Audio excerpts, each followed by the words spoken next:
And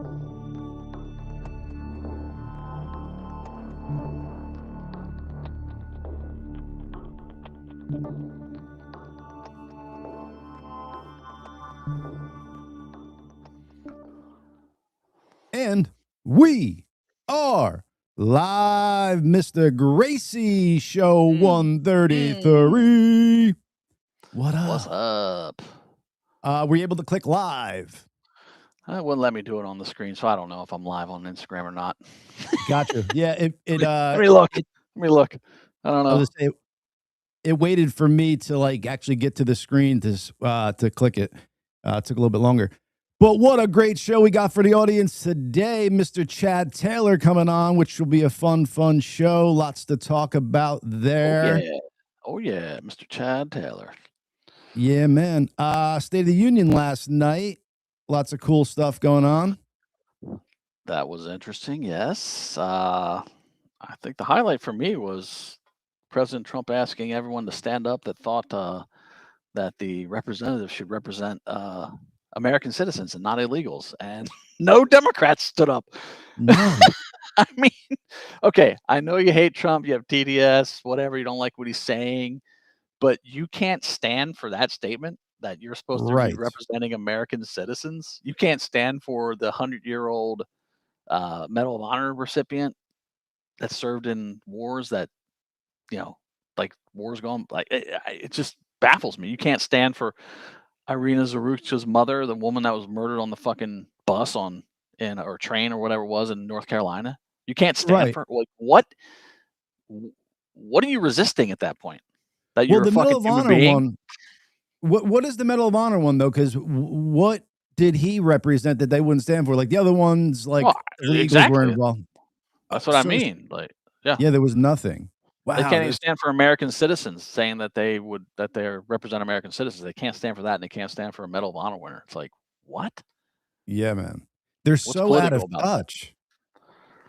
But there's no repercussions is the problem, dude. Like their constituents should, and the people who voted for them should be like, what the fuck? Writing in like, why are you not standing up for clear American values? Like, okay. You would hope that their constituents would do that, but they probably won't because, as I've said before, they all live in a fucking psyop. They've been taught to hate Trump so much that no matter what their people do against him, they're doing the good thing. No matter what their representative does to resist Trump, those people are doing the good thing because Trump is evil and bad. Everything he does is bad. They live in a psyop, dude. It's fucking wild. Speaking of psyops, so I want to talk about this. One of my favorite band of all time is you. Oh, right. Love that band. Grew up with them. I haven't bought maybe the last few records, but I love their music. Been a big fan forever. And I've stood for most of their social, things that they like to stand up for, like world hunger and human rights and feeding the poor. Great, I'm all for that. Right. You stood up for love too. Stood up for love. They've done something that I just am like baffled by. They have a new EP coming out, or it's out, or coming out soon, whatever. And they've written a song called American Obituary, apparently, about Renee Good. Now, it's a tragedy that she died, but you're writing a song called American Obituary about a woman who decided to go and interject herself into law enforcement and then hits, and I don't care about protocol and training and all the stuff that was brought up on the show before. She hit the guy and she got shot and killed. She put herself in that ridiculous situation because she hates Trump, period. That's it. And now like I said, it's tragedy she's dead, but it was her fault that she was there. Yeah. Bono, why don't you write a song about Lake and Riley or any of these women that have been killed by illegal aliens that are just innocent, literally innocent people that are just walking down the street are fucking raped and killed by these illegals. Why don't you write a song about them, Bono? That's the real American obituary here, not fucking Renee Good. Right. Okay? Sorry, Bono. Love you. Been with you my my whole musical life I've loved you too, but you've crossed a line. Like your liberalism has blinded you to the fucking truth, and you want Yeah. to start playing politics in America. Then fucking learn about this shit. Because Right. writing a song about Renee Good just based on the fact that you heard that she was killed by an ICE agent, learn the fucking Hmm. facts and go out and learn about all the women that have been killed and raped and murdered by fucking illegal aliens that aren't supposed to be in this country. Yeah. Like, it's Period. irresponsible. I mean, if you're literally trying to write a song and incite people to be upset about that, like, it's irresponsible. I mean, she hit a fucking federal agent with her vehicle. I mean, what do you expect? And I finally saw the agent's, because he had his Body phone. cam. Yeah. Mhm. Yeah, or I didn't, I thought it was maybe from his phone, but maybe it was from his body cam.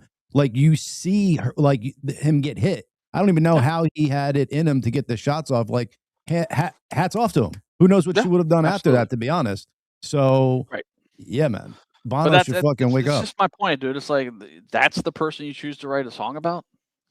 Right. You're fighting law enforcement, removing illegal criminals from your neighborhoods. That's the person that you're gonna take up arms for. The person that is literally fighting law enforcement, who is removing illegals, rapists, murderers, criminals from the streets of your town. And Right. then you interject yourself into that law enforcement action and then hit an officer and you get killed. It's a tragedy, but that's who you write a song about, not about Lake and Riley, not about any of these women that have been just innocent women that have been killed and raped by Be illegals. That eh, guess they don't and matter, huh? well, and it's probably not even his feelings on it. It's probably just he knows, like, that would sell more than a pro ICE fucking, thing. Like, it'll hop into the people's zeitgeist better being pro Renee Good, because that's what's going on right now. That's what's wrong with the fuck. That's what's wrong. That Yes. is literally what's wrong with liberalism and liberals in this fucking whole world at this point. Yes. Like People they, need to have a they backbone and stand up yeah. for what is right. Sorry. I think Yeah. if Bono would have written a song about Lake and Riley, that would have been fucking huge. I think, you know. Or Bonnie I don't know. Blue. Hello. She had sex with 400 dudes. No, well, no, Yeah. 1,000. Did she hit 1,000? Yeah, but she just banged 400 guys without condoms to get pregnant, and to not know which one did it. And these 400 Wow. guys did it, and she's now pregnant. Can you fucking believe that, dude? So, I mean, I want to really look into that story, because, like, is the guy now, like, liable for child support? If Right, he actually wants access to the kid, can he? Like, you know what I'm right. saying? Oh, there's all kind. Is she gonna abort it just to fucking abort it? Who knows? Oh my god, could you That's a imagine sick what the fuck still. fuck story that would be? I think she would get murdered, bro, if she did that. By who? Yeah, that's She true. wouldn't get murdered. They would praise her for it. The feminists would be like, "Yes, go girl." Fucking Yeah. piece. I mean, it's ridiculous, dude. The moral decay is so Wow. sad. That would be crazy, though, like, you get pregnant just to have an abortion. I think, like, people would be like, "What the fuck?" You know what I'm saying? Because, like, if it's Oh an yeah, yeah. accident, but Well, if I you're saw this doing it trans on purpose. activist. I saw this trans activist. I mean, obviously he can't do it because it's a he, but he was talking about I'm going to get a womb implanted in me, and I'm going to get pregnant so that I can abort the baby. It's like what fucking twisted mind thinks like that? Like what Wait, is this was a wrong with guy? you? Yeah, yeah, Wow. trans woman, whatever, trans person. That's another thing. Got it, sorry. No, You just it's just why do you think of something so twisted like that and then come out and say it publicly? Like, what is the w fucking point? Right. Well, this is, again, something I gotta do more research on, but a lot of these mass shootings are done by trans people. Oh yeah, So that was going around for a little bit. There's more people have been killed by trans shooters than ICE agents by far. correct. And, like I said, I'm all for people's having whatever sexuality they want, Of explore whatever, course. but I've said this Yeah. a lot of times. I think 9.9 out of 10 transgender people are mentally ill and would be better off seeking psychological help rather than exploring, these feelings of the opposite sex. Like I said, if you are born a male and you feel like you're a female, there's a disconnect between your mind and body. It's a mental Well, illness. but then you're on hormones too. They're just c- Yeah. destroying your emotions, messing them all up. Yeah. Yeah, it's just a crazy thing, and like I said, I think even the valid people, like, that are really trans and not, like, just getting into it because it's, like, fucking in the zeitgeist or they're too young to even understand what's going on. Even the people that are I think it's a mental illness, because you are physically a male and you feel like a female or vice versa. You're physically a female, feel like a male. Your brain isn't doing what your body is, supposed to be feeling like. So there's something wrong there rather than, hey, go ahead, transition. How about try to fix the problem or something? Well, medicine doesn't fix problems, it masks symptoms. Yeah. I mean, don't get me wrong. I like throwing on a pair of stilettos and putting on some lipstick, but no, I don't think Hey. I'm trans. But you know what I'm saying? We are bringing on Mr. Chad Taylor soon, and he will be doing our so we're getting probably Chad Taylor and Chad Gracey back in the studio because I think we're gonna have them do our intro song. But for now, our intro song is this, Ladies and Germs. There we go. Okay.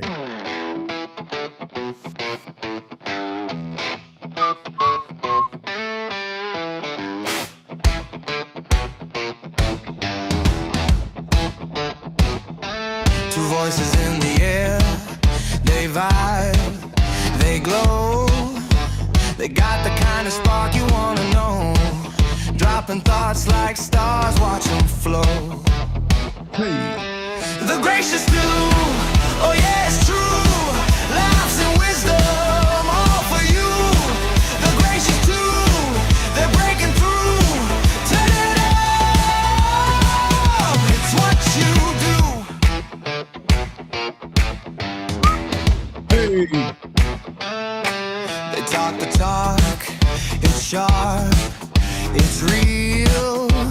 Conversations that you wanna feel. Every word's alright, they've got that deal.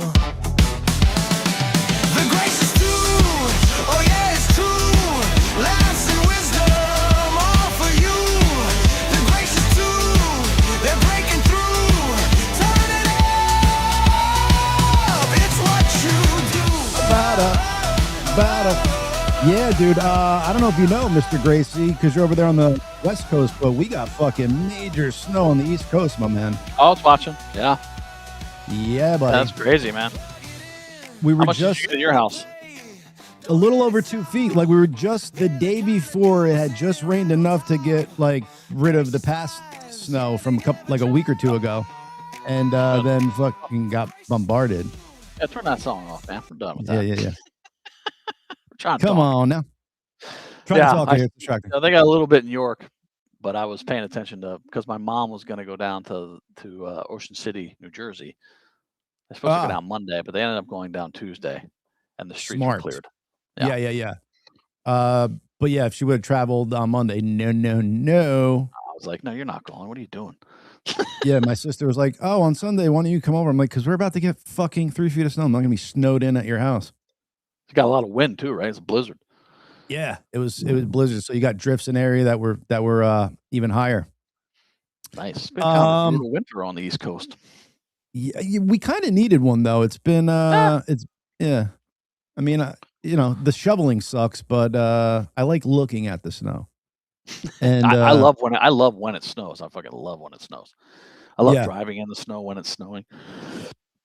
Yeah, it's fun. Same. Mm-hmm. It's funny watching people from Texas try to drive in the snow because they never get it. Oh yeah, exactly. But enough BSing here. Let's get to the reason why we're here, Mr. Gracey. The one and only Chad, the man, Taylor. What up, brother? Hey, y'all. How's it going? Can you hear my microphone? Oh, yes. Okay, good. I went and grabbed that while you guys were chit-chatting. Look at you. Stepping the game up. I'm trying to, I happen to have microphones at the house, and I thought, well, I ought to look like a pro. I've done this before. Yes. Pro'd up. It's great to be back on the show, by the way. I mean, what's sort of interesting is I've really become a fan of the show. Oh, thank you. Yeah, so I do frequently watch, not always in real time, but for everybody watching, one of the funnier things is sometimes I'll text Chad Gracey and then I'll realize, oh, it's Tuesday at 1. I'm like, dude, he's doing a show. Oh, everybody seems to hit me. Yeah. Bill hits me that time. Mom, you, various people are like, oh, I'm like, the rest of the day I'm just sitting around like, no one's texting me, but when I'm on the show, everyone's texting me. Do you remember Patrick answering his mom's call mid-show? That was we did that once. That was in Canada. Oh yeah. We were playing in that huge like geosphere. I don't know. It looked like planet Earth or something. We were playing an acoustic thing in the side of it. Oh. And he had his cell phone in his back pocket and it started ringing. And I think he literally stopped the song. It was like, hold on. And he put it up to the mic. He's like, hi, Mom. And, the audience, of course, like totally loved it. Loved that. Yeah. I know one person that didn't love that. Oh, really? The center of attention? No. He got jealous for a second. Can you guys hear my bell in the background? I like that. Yeah. Ding, ding, ding. Checking dinner. That's every time I have a bad thought about the bald-headed guy. Got it. And then an angel gets their wings. I love it.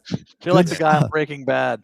Ding, ding, ding, ding, ding. I just got to have like a little bell thing. I love that guy, by the way. That's one of the greatest character roles in any television TV show. Oh, yeah, the guy in the wheelchair.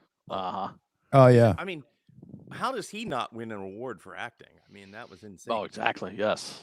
And what's interesting is that he could play both feeble and vicious at the same time. Right. Yeah. That's quite a combo. Mm-hmm. Absolutely. That's what she said. Speaking of Patrick, though, Chad Taylor, you were on stage with him like about a week or two ago at a Christian show. Yeah, it was awesome. So little background on how that went down. I had reached out to Christian working, sort of like my 12-step deal. And, he was definitely a big part of, a person that I knew, I loved and missed and wanted to reconnect with.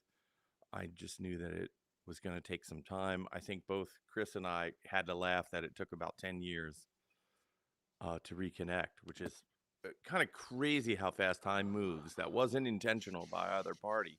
Yeah. CT, so anyway, real quick, can you pull that microphone closer to you? Because I think it cuts out. Yeah. I'm sorry. Can you hear it? Perfect. That's way better. Yeah. If it's not cut, okay, good. I turned up the gain a little bit too. Yeah, it was like whatever ducking. So when you got a little bit far, it cut out. But if you were on it, it's good. Well, so anyway, we reconnected. It wasn't really intentional to go that long, but it is in fact what happened, and that felt really great. Totally healing. Kind of hung up the phone and like moved on with my life, my day. I knew that Patrick was rehearsing with Shin. That's what they call the band. And I was really excited for Patrick. And I knew that Christopher Thorne was playing guitar.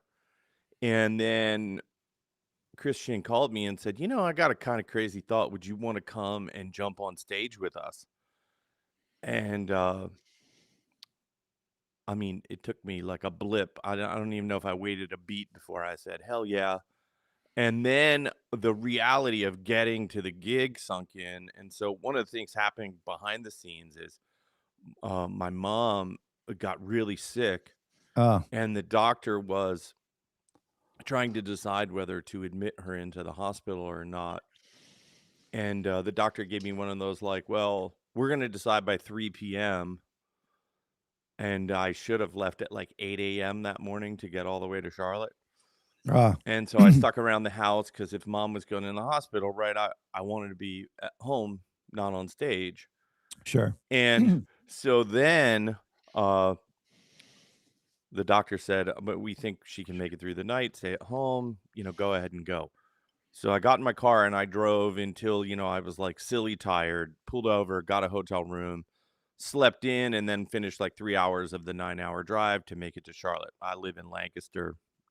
It's 8.5, 9 hours to make it to Charlotte. How long before the gig, Chad, did you get the call from Shin to do this? Like 2 days before the gig. Okay. So this is all like last minute, just like throw and go, have some fun. And then I made it to Charlotte, said hi to everyone. I mean, one of the great surprises was Sean Hennessy from The Gracious Few was playing keys and backing vocals and helped doing some tech work. So I got to actually meet his wife and his son for the first time. Oh, cool. I got to meet, uh, uh, and rejoin with like lots of people, but including Christopher Thorne's son, Devlin. And Devlin was teching also, like doing some guitar teching stuff. So anyway, we all powwowed over to the gig. We played at a little venue called Snug Harbor. Holds, my guess would be 125 people, maybe something like that. Perfect rock club. The PA system sounded great, and Scott, the engineer, did a fantastic job. I can tell you that because I watched the whole show from the front of house. And then I jumped up with the and Hawkeye. Yeah, exactly. And but I jumped up on stage then for the encore and did Lakini's Juice and I Alone. And let me just say this: the Shin band was amazing. I will say this: it's easily in the top 5 shows of my entire life, and by far the best show I've seen within the last 2 years. It was magical. But if you think about it, it's like, there's a lot of multi-platinum players up there. You got Christopher Thorne from Blind Melon, you got Patrick from Live, right? And all these members, of course, have been in Live, and they just anchored together. And I'll just say this, that they played Galaxy by Unified Theory, which is not Galaxy. Dang, I messed up. They played California by Unified Theory. Oh yeah, and there's like a whole middle breakdown in that thing that's like very rhythmical. And let me just say this: I've never heard it like that, like with Patrick on bass and everything. Like the song lit up. And Shin himself reminded me of when Unified Theory was the opening act for Live and the Counting Crows, and where I basically fell in love with Shin's voice. Same with Gracey, same with Dahlheimer. Actually, the same with Ed, to be honest with you. So we all loved him and loved his voice. And his, some singers as they age just, kind of age out of their voice. It's like he's aging into himself, into his voice. So that was really, really, really invigorating and inspiring and refreshing. Then I jump off the stage. I went to change my clothes because I got hot and sweaty, even in those 2 songs. And I was standing at the back of my car, like the old days of, being in a band with a van and a trailer. And I was changing, and I thought, there's something wrong at home. I need to just go. So I sent a text rather than a long goodbye and said, that was awesome. And I got on the road and I drove until I was dizzy at about 6 a.m. and pulled into a rest stop, crawled in the back of my car, slept for maybe 2 hours, woke up at 8 a.m. and then finished the drive. And sure enough, my mom had asked everyone to not tell me, but she had been admitted to the hospital. So my mom-son connection was there, and I made it all the way home, only to get there, and the hospital was what was called on like code black or something. They were basically not admitting outsiders because there was so much flu and pneumonia going around. And just to say it quickly, Mom is back out of the hospital. She's feeling good. In fact, I told her to tune in. And John, she did say, please tell him not to curse so much. I will try. My bad. Mama, tell her I apologize. Me too, right now. So, CT, you have that much intuition where you trust in, I guess, your feelings that you were like I got to take off. Something feels off, and then sure enough, it was your mom. Yeah. Is that something that you've always had? That like, because that like just for you to like get that feeling and then just the wherewithal to actually leave an event, because so many people could get that feeling and just ignore it, but you actually followed through, and it turned out to be true. Your feeling. Yeah. So, well, as you're saying that, I'm thinking to myself, I'm like, well, that's probably because I was sober. Had I been drinking there, I'm sure I probably would have wanted to stay at the bar and stay and be social with everyone. But that is one of the things that's happened in sobriety is, some of my senses are turning back on. I'm not dulling out so much. Not that everything comes back to alcoholism, but I mean, in that particular case, hey, we were in a bar. it would have been easy to have some post-show cocktails. We were all feeling really great about the show, Yeah. great about reestablishing that friendship with with three members of Live, standing on the stage together. Yeah. One, Christian, Thorne, me, Patrick. Four. Sorry, my 4. math is bad. Mhm. Yeah, man. So Nice. and those are the times where people do relapse, right? Like they get to these places where they're kind of celebrating life because it's so good, and that's a lot of times where they could take the fall and I could just have one, celebrate this moment, and then boom. Yeah, I guess. Look, I just want to be clear. I'm one of those fortunate people that I don't have those cravings anymore, none whatsoever, and don't really think that I will fall victim to that. Of Rock course, there's on. probably someone with more experience out there saying, "Well, that guy's a fool," but I stay really diligent. And actually, I mean, to be honest, I read some article. I wish I could cite the article. It was written by a young woman, and she was talking about how she views alcohol as the actual sign that the person is a dinosaur, that like they're in kind of prehistoric times, that it's so unhealthy and so horrible Oh for your yeah. body that she's like, I don't. She's like, I don't really have anything against people that drink. It's just I look at you and think, oh, well, you're a dinosaur. And so, I mean, I don't know if I would have read that and it would have woken me up, but I mean, everybody knows that the trend is that drinking is just like going away. A lot of the companies are struggling. I don't want to see anybody lose their job or anything, but I did Right. keep you all employed for a long time. Uh, so yeah. So anyway, I just think that yeah, I feel very rooted these days. I think it's also because I'm playing music. I mean, that's what I'm meant to do. You're 100% right though. Alcohol is like literally a poison, like to the body. Like your body doesn't interact with it well at all. It like slowly kills you. I think like your liver and all that stuff. Your body's like it's not supposed to be in there. Yeah, now that Um, I haven't had drinks for quite some time, I have gone to thinking about, well, did I do frontal lobe damage, any of that stuff. I definitely am somewhat concerned about that, but I'm trying to be very mindful of my diet these days. Good. Interesting enough, I'm using many of the methodologies that I learned from AA in my approach to food. And I'll just confess right now, I totally had a food relapse last night. I had a pizza and a cheesesteak, which for me is like way out of character these days. And I think, honest to God, it was because like just I had like a moment of relief. My mom came out of the hospital.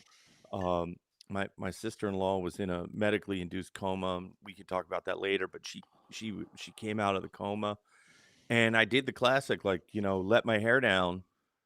And I know this sounds strange, but in the midst of it, I went, "Oh my God, like I've technically relapsed." And it freaked me out. And I definitely don't ever want to have that feeling with alcohol, but I'm learning that those self-soothing things like food in particular, that's a trigger thing for me. You don't get this manly looking, body by, I don't know, only drinking, I don't know, fruit smoothies or whatever. So you consider basically, even though it's not like a relapse with alcohol, you consider a relapse something that triggers that emotion in you of like I want this bad or something. Yeah, so after I went up and over the challenge of alcohol and started, addressing my mental health issues, which are numerous and wide, I'm sure that I'll never get to the end of that. And I think most people can actually relate to that. But in a state of sobriety, I started, saying to myself, well, what else is going on? And I recognized that my eating habits, generally speaking, I actually eat very healthful at home because my wife is the primary provider of food and she's super healthy. And I eat that food. It was late night, well, what I had noticed was like a new craving for ice cream that like I'd never had. I mean, Chad would tell you in our childhood, I was never a huge sweets guy. And then Right. all of a sudden I was like, oh my God, like I'd find myself eating a bowl of ice cream and thinking, when the hell did I get this out of the freezer? Like it was happening. And what I realized is that I was using food now, in particular sugar, as like the new alcohol replacement. Let's be honest, we all know alcohol Uh, metastasizes, into sugar, and so I was feeding my brain with the same thing. So I'm determined now to cut that out. Probably my last and final vice will be coffee, and I haven't even tried to think about that challenge yet. I think that might be harder than alcohol and sugar, but but man, why hey, coffee? well, I don't know, just because I clearly self-medicate with it. I wake I up in the was, morning and like I but give drink yourself coffee. some pleasures, dude. It seems like you're trying to like take all the joys out of your life. Like give yourself some crutch here. I've already said Caffeine. I haven't gotten there yet. Okay. Yeah. All right, but let's get the elephant out of the room real quick because we're all talking about like live and all this stuff. We see recently there's a big cease and desist letter delivered to Mr. Ed Kowalczyk. Basically, what saying? What can we talk about here? Basically, asking him not to tour under a name he's not entitled to. I know you can't talk about much. Yeah, so first of all, it's probably it's sort of funny. I wrote this down, and like I hate to be like contrived or anything, and like but without like trying to like think of it on the spot, I'd almost like read this. Yeah, And basically what I was saying is, while I can't discuss the specifics of the ongoing litigation, what I can share is some context. The current legal matter centers on intellectual property and corporate governance rights. In the United States, there's no trademark police or government body that steps in when disputes arise over ownership or usage. Instead, companies like ours are required to enforce and defend their rights through the civil court system. So otherwise, Chad and I can't get on the phone. Chad Patrick and I can't get on the phone and say, like you would report a crime, and then that person, would investigate the crime, and then that person could be charged, right? Right. The way it works is, and so really, this is just simply a corporate action. And what else I put down was the company connected to Live was founded in 1989. So this goes all the way back to the very same year that we graduated high school, and it operates under established bylaws, shareholder agreements, and employment contracts that govern how the business functions and how its intellectual property is protected. So these are agreements that all four shareholders of the company have signed and agreed to. And it's the company's job to make sure that all of the shareholders or even outside entities basically abide by the law and what the company owns.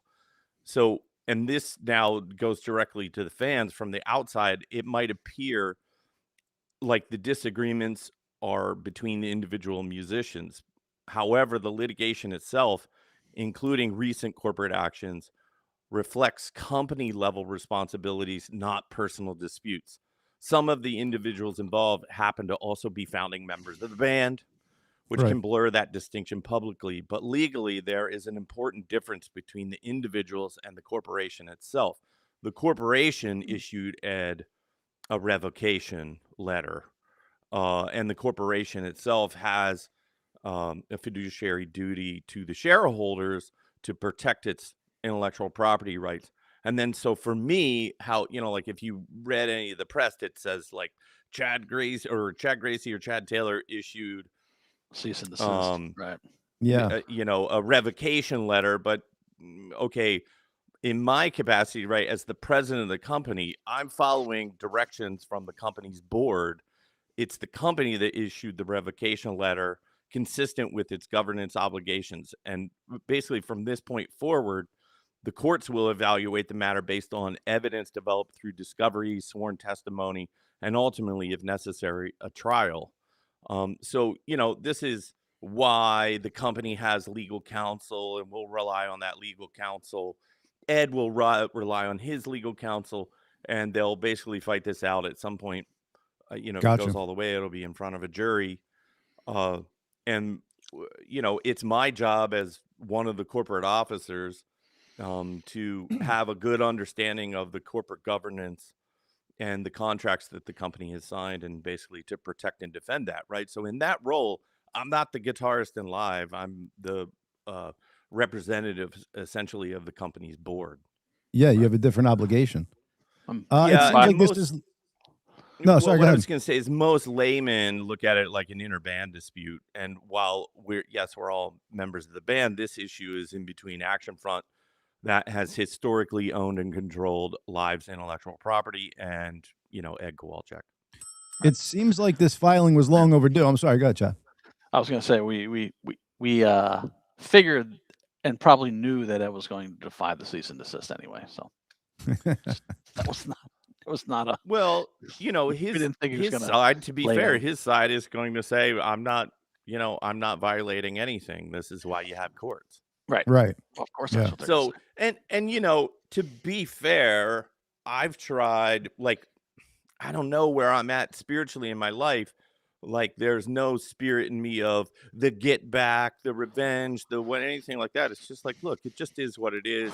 It's a corporate matter. We have attorneys that advise the board, and they look through the governance standards and rules, and then say, well, these practices are being abused, etc. This isn't the first time that the company's had to go through this. The company went through this in 2010 and then again in 2012. And in those two cases, ultimately, Ed settled.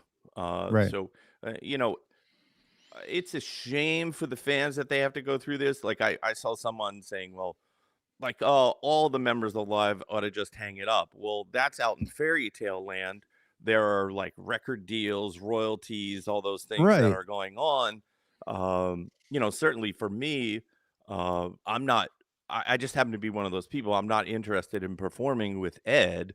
I don't enjoy his artistry. He doesn't do it for me. Doesn't turn me on. I don't want to write songs for him anymore. But that doesn't mean that Ed's a bad artist or something like that. I mean, he has every right to get on stage and to play music. But if he's going to put the Live moniker behind him, well, then of course the corporate attorneys are going to weigh in, etc. Yeah, 100%. And like I said, I feel like this was long overdue. What you guys have built up amongst fans, amongst the music industry, for the name of Live is something not many bands do. I mean, Rolling Stones Artist of the Year, 95, 25, 30 million records sold. I mean, you guys built up a lot of credibility in the music industry, and for a second-rate band to be touring under that name and maybe even putting out new music under it, that's not, anywhere near what you guys are doing. It needs to be protected, because it's not right to not protect that legacy that you guys built up from teenagers. It's insane. So I'm glad you guys are having to take that step and are taking it. But it seems like there's a long legal battle ahead. Well, for example, this legal battle started in 2023 when Chad Gracey sued Ed. It took me a while to wake up to it, because it was filed originally sealed, which for anybody watching means that I couldn't actually read the documents. So yes, it's very complicated. It will probably take years to adjudicate. I think that's why I just focused on, my personal health and, my music, and not to say that it's out of sight, out of mind. I'm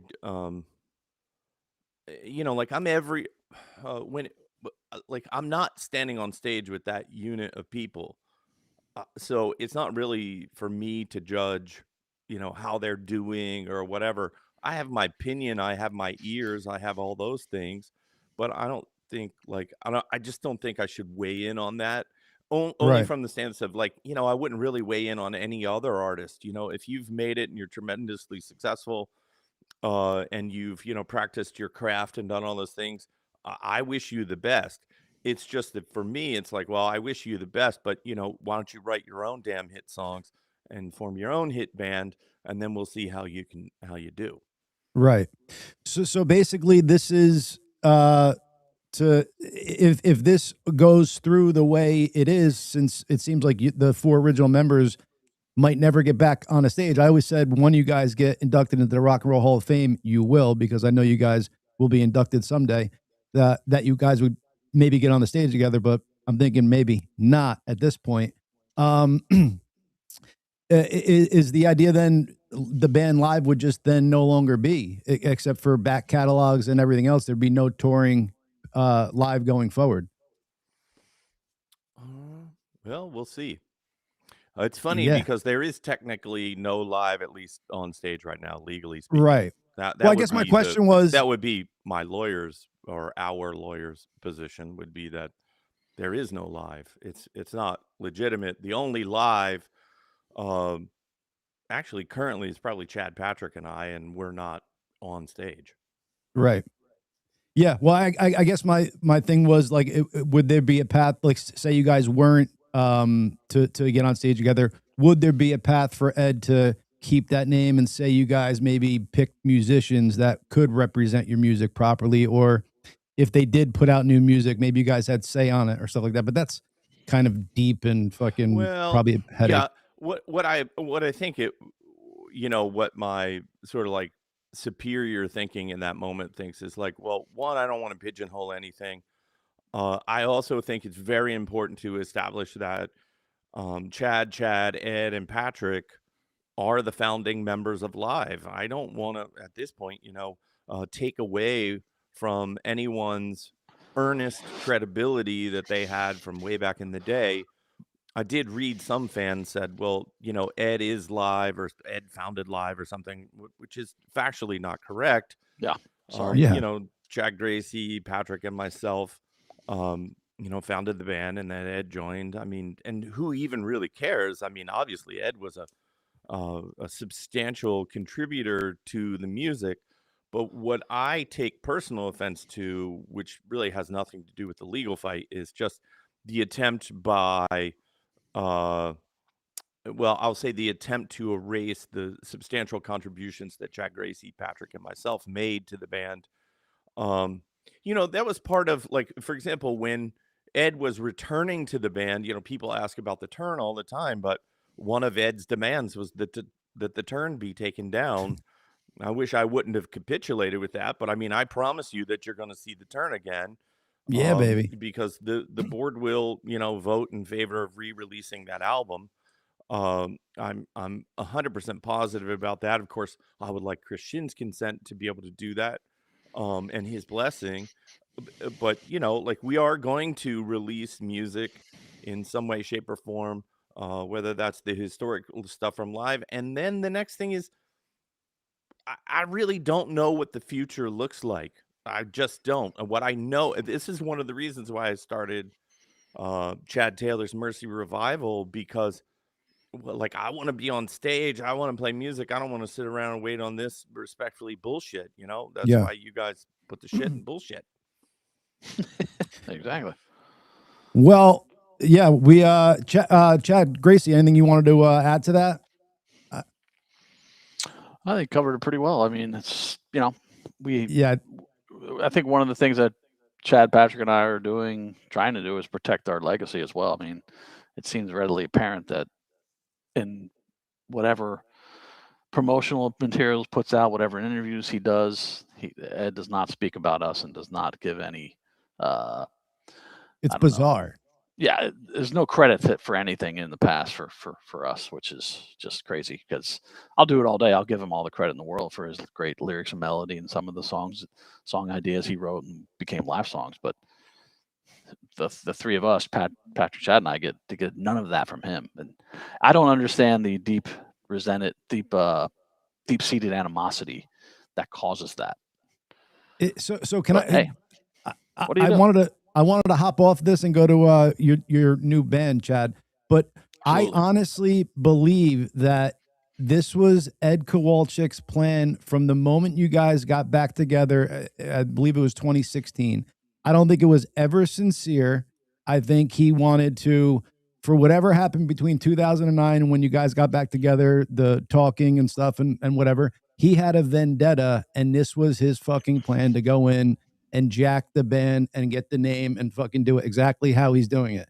I don't think it was sincere at all. Do you got, and I thought about this for a minute. I don't know if I've ever voiced it to you, Chad, Gracey, but do you guys think that at all? Or do you think I'm crazy? wants to hear that one?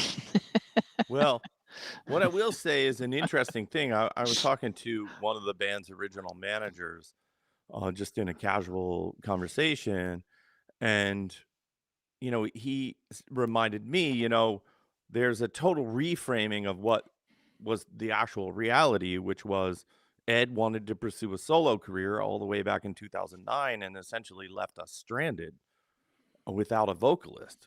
I describe it, for me, I only relate it to as me as a creator, who, I contributed substantial songs to this band. And at some point, Ed just said, "I don't want to write your songs anymore." And in some weird way, I mean, it would be like a sexless marriage. Like there was like the intimacy was gone. Now I was being shut out from that process. And I mean, it was very hurtful. It was painful. And you could tell I did some therapy work there. Yeah. Hit It your was bell. Don't forget hurtful your and it bell. was painful. And yet I still stuck by Ed. Like, meaning what I decided was that, hey, like, I don't know, Bob Dylan didn't always have co-songwriters. Ed doesn't particularly have to have me as a co-songwriter. But yet one of the, the signature aspects of the band, the Damn It Otter Creeks, the White Discussions, the Lee Keeney's Juice, whatever, those are all the things that I brought to the band. Well, he's still playing those songs. Last night, he opened the show. I guess it was last night, opened the show with Operation Spirit. I mean, I wrote that song. I delivered it literally to the band.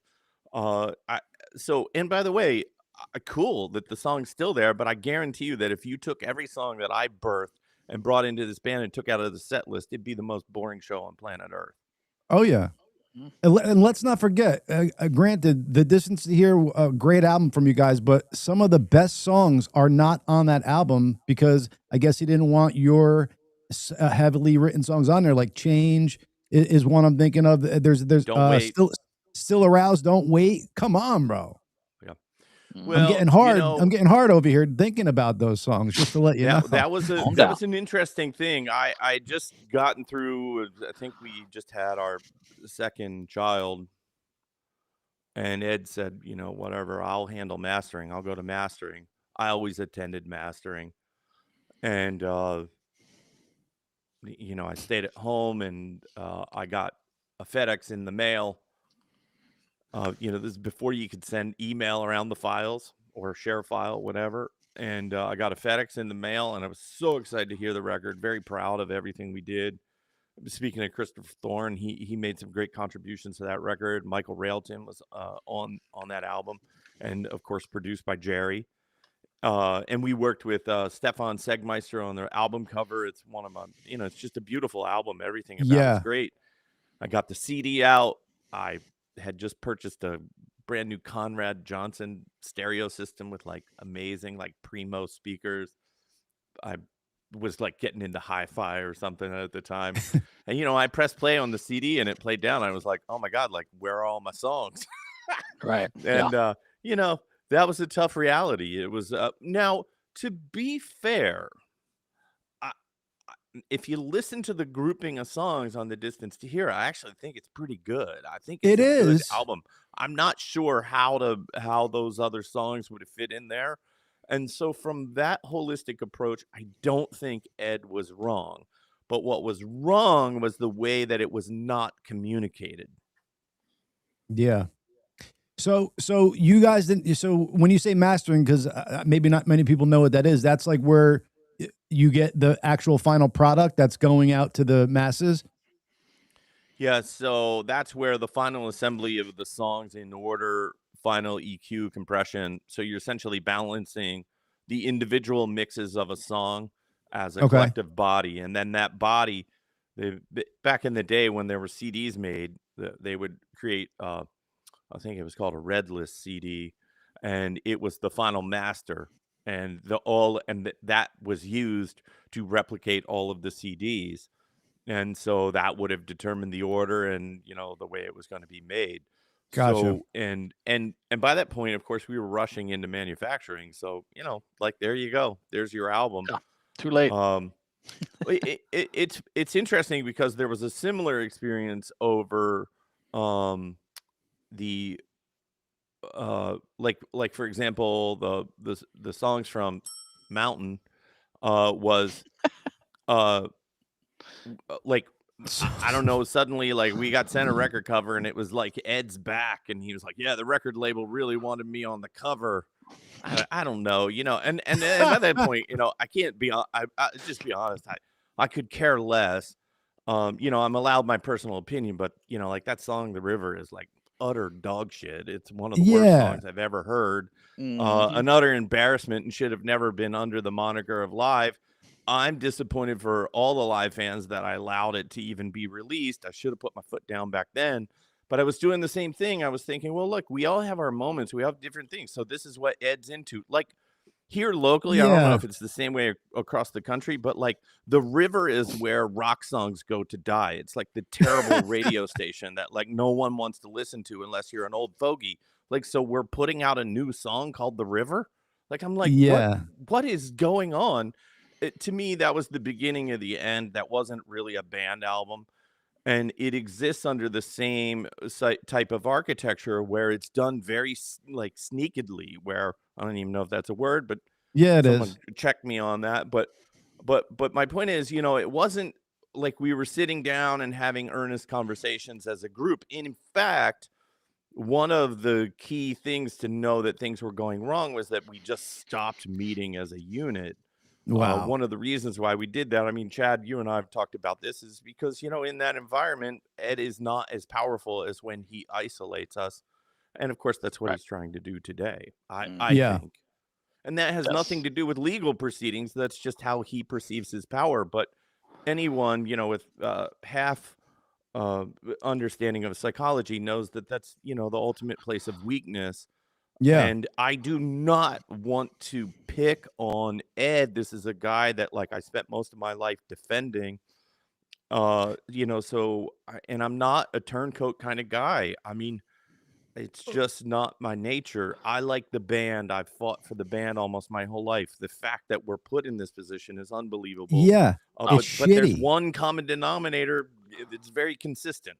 Yeah. And I was going to say that, on piggybacking on Chad saying he's about the band, like I think Chad, Patrick, and I have always been about the band. Like we want the best for the band. We wanted the band to go forward. We wanted the band to stay together. You were about the music, not even the band. Well, no. We were about the band, the fucking unit of the band. Like that was the three of ours. That was our number one priority, is the band. Okay. Ed's number one priority is Ed. Period. Yeah. End of story. So, I mean, it's how it goes. clear as day. So real quick though, so Chad Taylor, when you get the Distance to Hear back and your songs aren't on it, like, so what did you think though? Because there's no discussion about like the track listing on there, and then you probably had like 20 songs or something for that album. Like, did you, like, since you weren't going for the mastering part of it, did you not think to like say, hey, what are we putting on here? Or were you thinking like, hey, they're not going to send me a full CD with it already tracked out, we're going to have a discussion on it?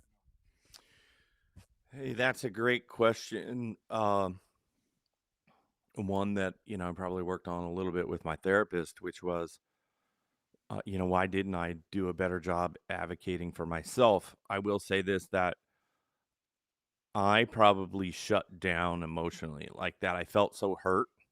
And that if Chad and Patrick weren't going to advocate for me, then I would just shut up.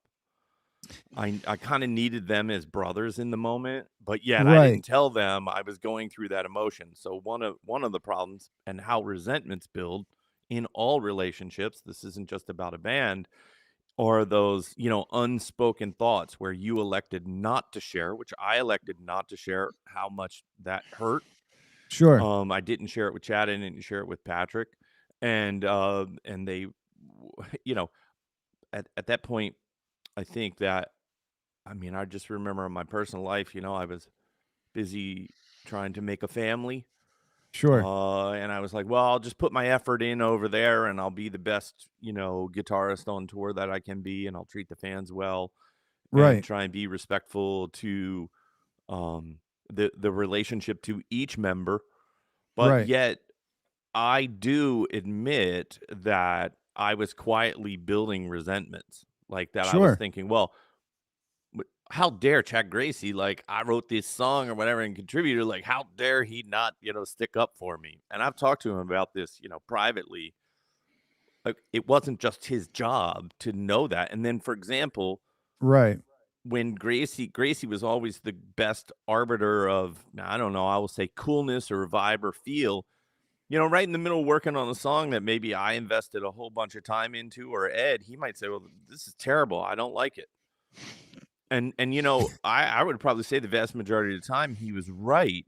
Yeah. And then eventually he got sick of being the asshole. Well, I was going, and by the way, he wasn't being an asshole. He was advocating for the art the way he heard it. But I was feeling the same way with, like, well, if you don't like Don't Wait and you don't like Change or Still Aroused by Love, like, then this just isn't my band. I still argue that Live ended literally at the second day of the making of Throwing Copper. It was over. That was the end of the band, and that everything else was just an aftershock of having such a tremendously huge album and an incredible recording. I do believe that the spirit of the band walked out the door when Ed, sat us down and he told us, that he deserved the lion's share of musical publishing, despite the fact that for years we had worked in a very specific architecture, even the writing of those songs. And it started with, Chad Gracey shouldn't receive anything. He plays the drums. He's not a songwriter. And then, fuck, bro? Yeah. And then Patrick and I just basically saying, well, like, oh my God, this is crazy. Management was there. It was ultimately Ed. He had a turtle named Murdy, and he grabbed Murdy the turtle and went to pack it. I guess he was packing the turtle and his belongings into the back of his Honda Accord, and he was about to drive home to Lancaster. We hadn't recorded a single note. And the band was really over then. In spirit, we were done. And what Ed said to me privately is like, Taylor, you do your thing. Like, you bring me songs. We have this thing, and I don't know what Gracey does. I don't know what Dahlheimer does. Wow. Wow. And, I want to just say this. I was stuck like pickle in the middle. One, I was a terrible advocate for the issues that Ed was facing because he did need someone to help navigate this complexity because it is complex. And then I was a terrible friend to Chad and Patrick. And I just also want to say I'm the oldest member of the band, but they're still my peers. We were boys. Like, we weren't men. Yeah. And I was just going, well, like, can't some adult jump in here? Like David Sestak, our manager, or Jerry Harrison was there. Can't someone explain to us, make this make sense? And I do really believe that Ed harbored resentment to all three of us ever since that day.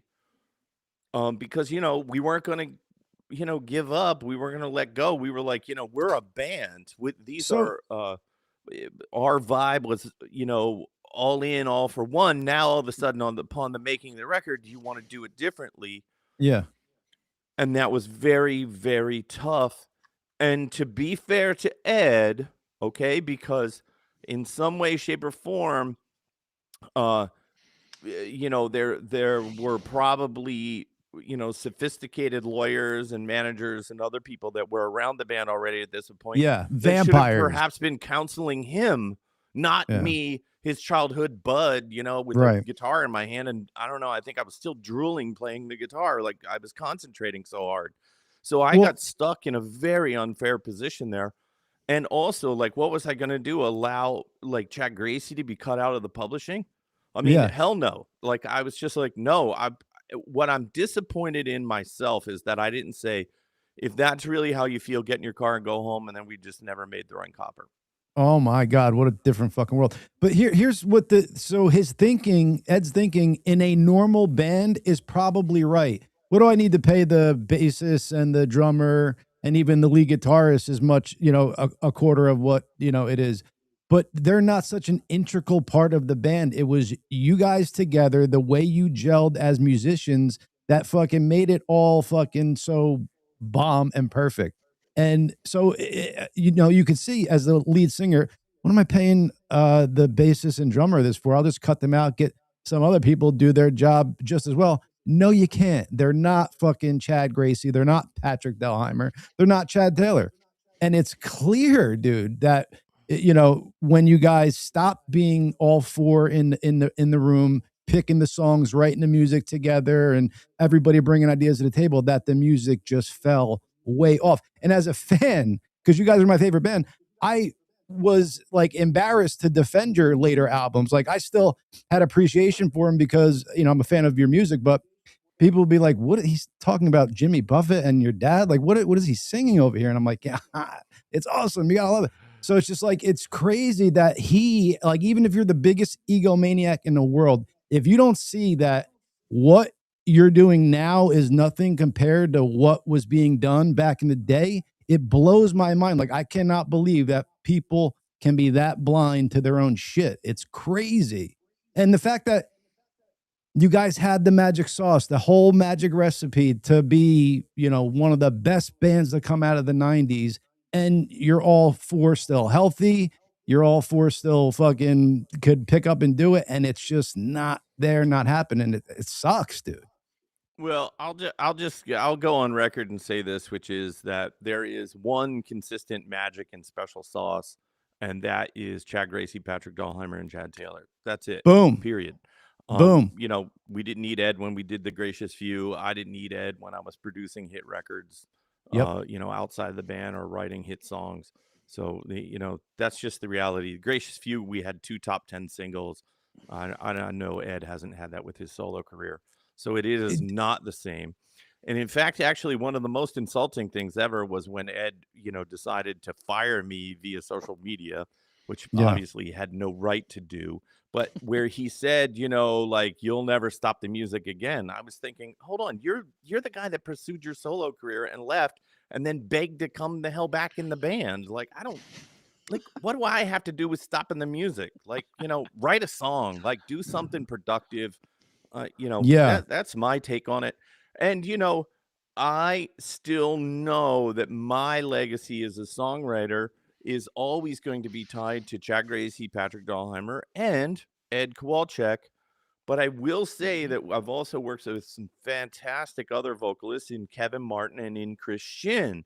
It's not just that one thing. We have done it.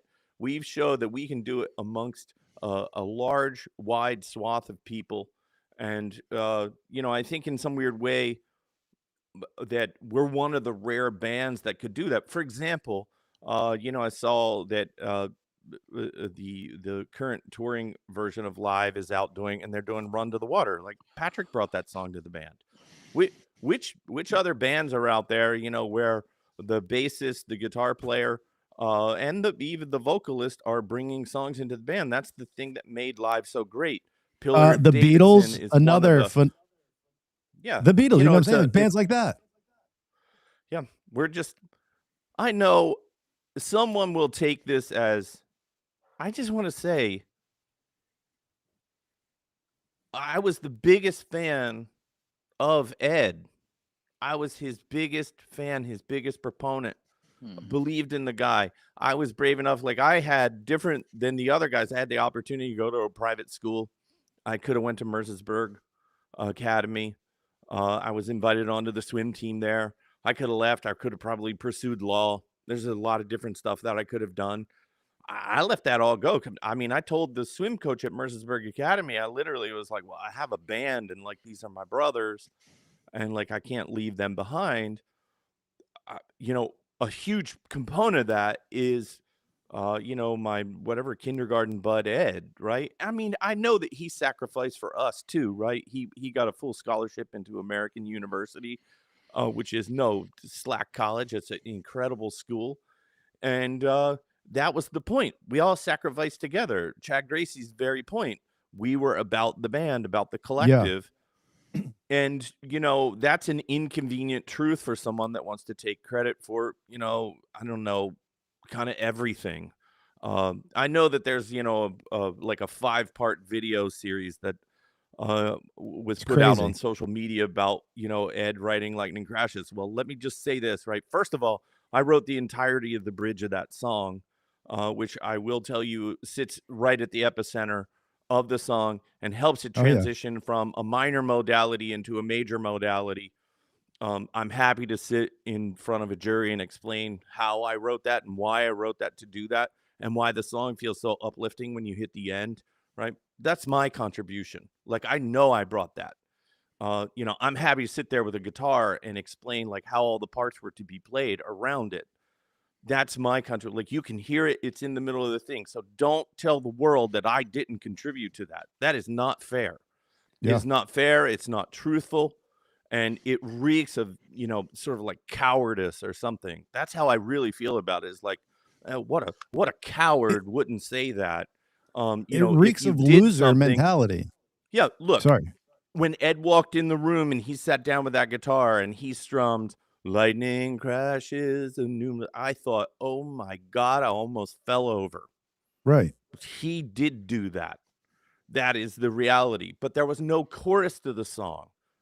Okay. And there was no bridge to the song. There was no big outro. None of those things existed.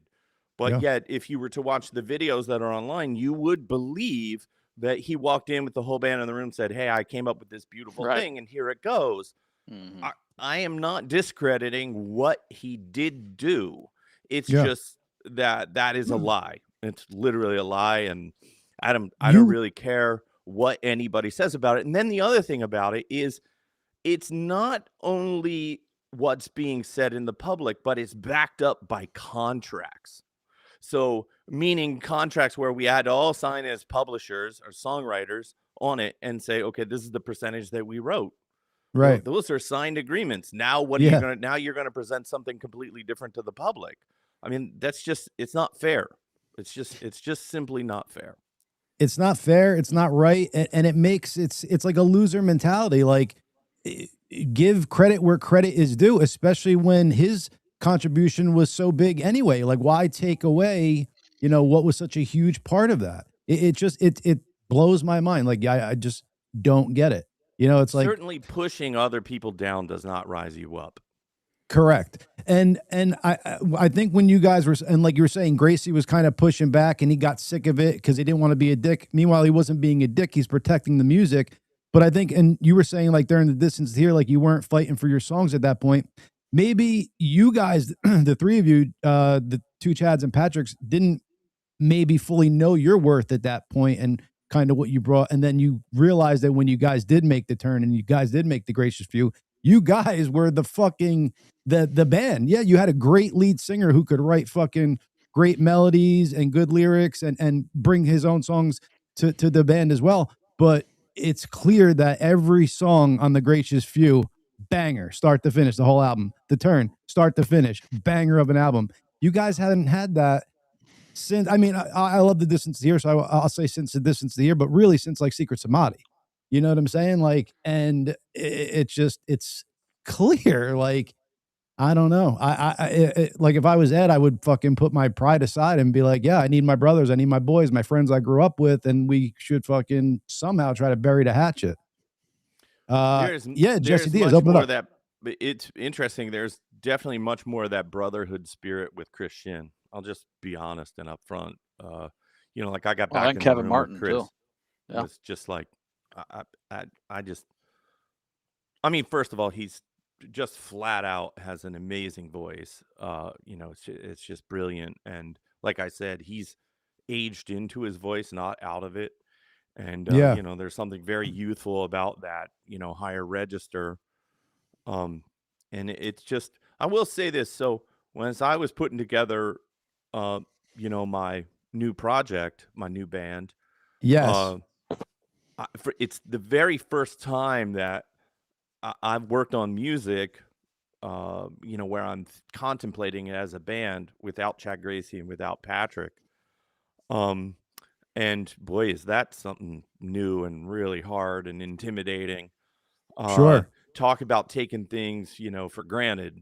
And then it's been really interesting to work with a group of musicians because we do play live songs. We play Gracious Few songs. We play brand new material. But what's interesting is as we're working on the more, I'll say classic cover versions of what the songs are, is the respect that Gracey and Dahlheimer draw out of the rest of the band. And for a matter of fact, Ed too. Just with each musician having to kind of learn those parts. It's because I'm working, I guess I'm working sort of as a mentor, teacher, or whatever in that position. I've also had to address it. Like, oh, hold on, what does Gracey really play here? Yeah. One of the guys in the band actually looked at me and they were like, wait, you don't know that? And I was like, yeah, I just like took it for granted. Like, you needed a good beat. Gracey played it. I don't, what's he doing in I Alone? Well, all of a sudden, like you said, if it's not being played correctly, boy, you really sense it. It's like, oh, I actually looked at the guy, our drummer. I'm not going to say the band members' names yet because management has asked me to hold some things back. But Sure. I looked at the drummer in the middle of playing Lightning Crashes, and Gracey plays this very unique thing where he's going back and forth on the hi-hat, left, right, left, right. And the guy was not doing that. And then I just motioned to him, took my hands off the guitar and showed him. And the second he did, he was like, oh, yeah, that's great. And then afterwards, I said, he has a whole YouTube video channel showing all these drum parts. And the guy's like, I got to check that out. Yeah. That's what I did it for. Yeah, exactly. Thank you, Chad. And also, like people should know, I've been real upfront with my new project, Chad Taylor's Mercy Revival, about saying that, I only have a handful of guys that I started playing with and met at the age of 13. And that's Chad Gracey and Patrick Dahlheimer. And they're always going to hold a priority spot in my life. So, for example, there is room where Chad, Patrick, maybe Chris Shin and I could get in a room and like make noise or do something. In the meantime, I kind of look at this as like, my Joe Perry project or Slash's Snake Pit or whatever. Yeah, dude. I don't think that anybody in Slash's band, I think they're all pretty realistic that if Guns N' Roses called, he was going to have to go and do the Guns N' Roses gig. My guys all understand that. And in the meantime, it's a great way to, one, write new songs, reconnect with music. Everyone knows how important that is to me. And then two, like learn some other musicians. Like, I'm 55. Since the age of 13, I've really worked with Chad Gracey and Patrick Dahlheimer. A handful of other singers, but it is interesting to like go out into the world and expand that a little bit. And I'm really talking about here where I'm not being an album producer, but in fact being a member of a band. Right. Quick question here. So, or statement actually, because again, The Turn was such a great album, but I think since it was a live album, it kind of divided your fan base, like the Ed fans and then the CCP fans. So I think if that album was put out like The Gracious Few or like a different band name, I think that would have been so well received. But I think the negative connotation on that was like the fucking Ed Kowalczyk, fucking taint liquors, had negative things to say on it because that is a killer fucking album, dude. Siren's Call, let's go. Anyway, just a statement by me. Yeah, so talk to me about Mercy Revival. Chad Taylor's Mercy Revival. Do you mind if I play a little bit of Honest Man for the audience? Yeah, why not? I did post it. Cool. Yeah, buddy. This is cool, man. I love this rendition, so you guys are in for a treat right here. Chad Taylor's Mercy Revival, I'm sorry, Honest Man.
Only because it's not like it's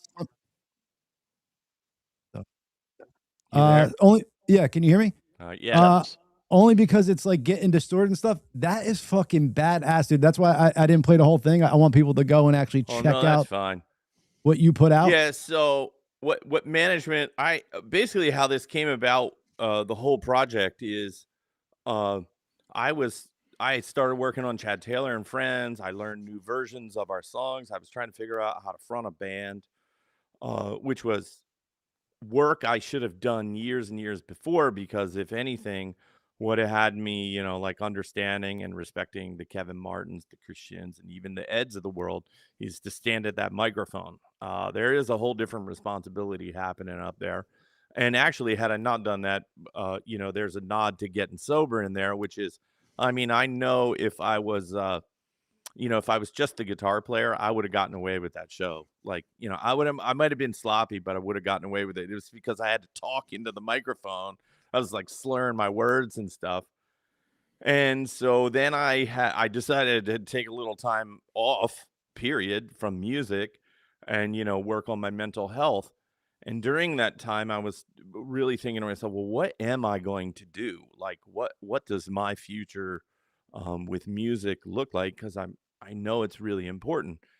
And so I had an internal discussion with myself about the feeling of being on stage. And what I was really missing was the ability to look left or right and to see my brothers in the band and enjoy that like musical moment with them. And I'm telling you, when you're at that front microphone, that is a really, really tall task. You're thinking, well, I know for me, like, I'd be in the middle of, a thought. I'd see somebody in the audience I knew or something, and I'd think about it. And about 2 seconds later, I was forgetting a word. I was like, oh my God, like it's a nightmare. And when you forget one, I know this sounds weird. It's like a train wreck. So that was a new experience. And then all of a sudden I was thinking to myself, I was like, well, what I miss really doing is being on stage and having fun. And part of having fun is I love to play the guitar. I'm a guitarist. So I was on the phone with my manager, and I was telling him about this, about like how I want to move forward and how I want to approach things. And he said, well, I know a fantastic guy that I think that has a voice would work great with your music. Wait a second. Is this the dude from Van Halen singing? I'm not going to reveal the singer's name today because I gotta withhold. I've learned from Taylor Swift, you gotta, sprinkle. Okay, yeah, hold some stuff. But because hold on, because I listened to this song like 3 times, and by the 3rd time, I'm like, that sounds like David Lee Roth. When like I heard him do like some solo like blues stuff, and I'm like, that sounds like his voice. And then I'm like, well. Then I heard some of your live stuff. Like, could be Chad Taylor. When in time, the guy's going to come out, but he's become a tremendous friend, and he's been so supportive of my vision for music. And so I never worked like this. Like, when you work with Kevin Martin has a very distinct, unique way of singing and going in. Whereas here I was taking guide vocals and then sending it to our singer, and cool. He was like, oh, let me make this better. And nice. So like, for example, in Honest Man, this is a great example. Like, I didn't have the vocal skills. He goes up on the second verse and he sings higher and higher towards the end of the song. Well, I can't do that. I mean, in my head, it would sound great if it did it. Well, then it's like all of a sudden, I will be honest with you. It was the middle of the night when I got my first like return track after he had sang, and I was sitting here at my kitchen table with some headphones on, and I started yelling out loud, and I woke up the whole house because like I kind of knew I found my voice. I found the guy, and by this point, that is such an important thing. It's integral. Are you going to connect with this person's voice and their soul? And then we started moving in. The next experiment was, well, okay, well, he can clearly sing a Gracious Fuse song. Can he sing, one of the live songs? And then we went through that. And then I think we did I Alone first. And that just turned out amazing. And then I was like, oh, hold on. I think like I got my guy. I'm calling the manager and saying, originally it was, can I just have this guy sing on a song? I wasn't contemplating a band. Let's be clear. And then all of a sudden I was like, ooh, would he be up for doing a band? And then I went to the other people that had been playing with me, and I said, well, look, we have to keep on rehearsing. And so this all was building and building and building until we finally went in the studio and we recorded 16 songs in one day. What?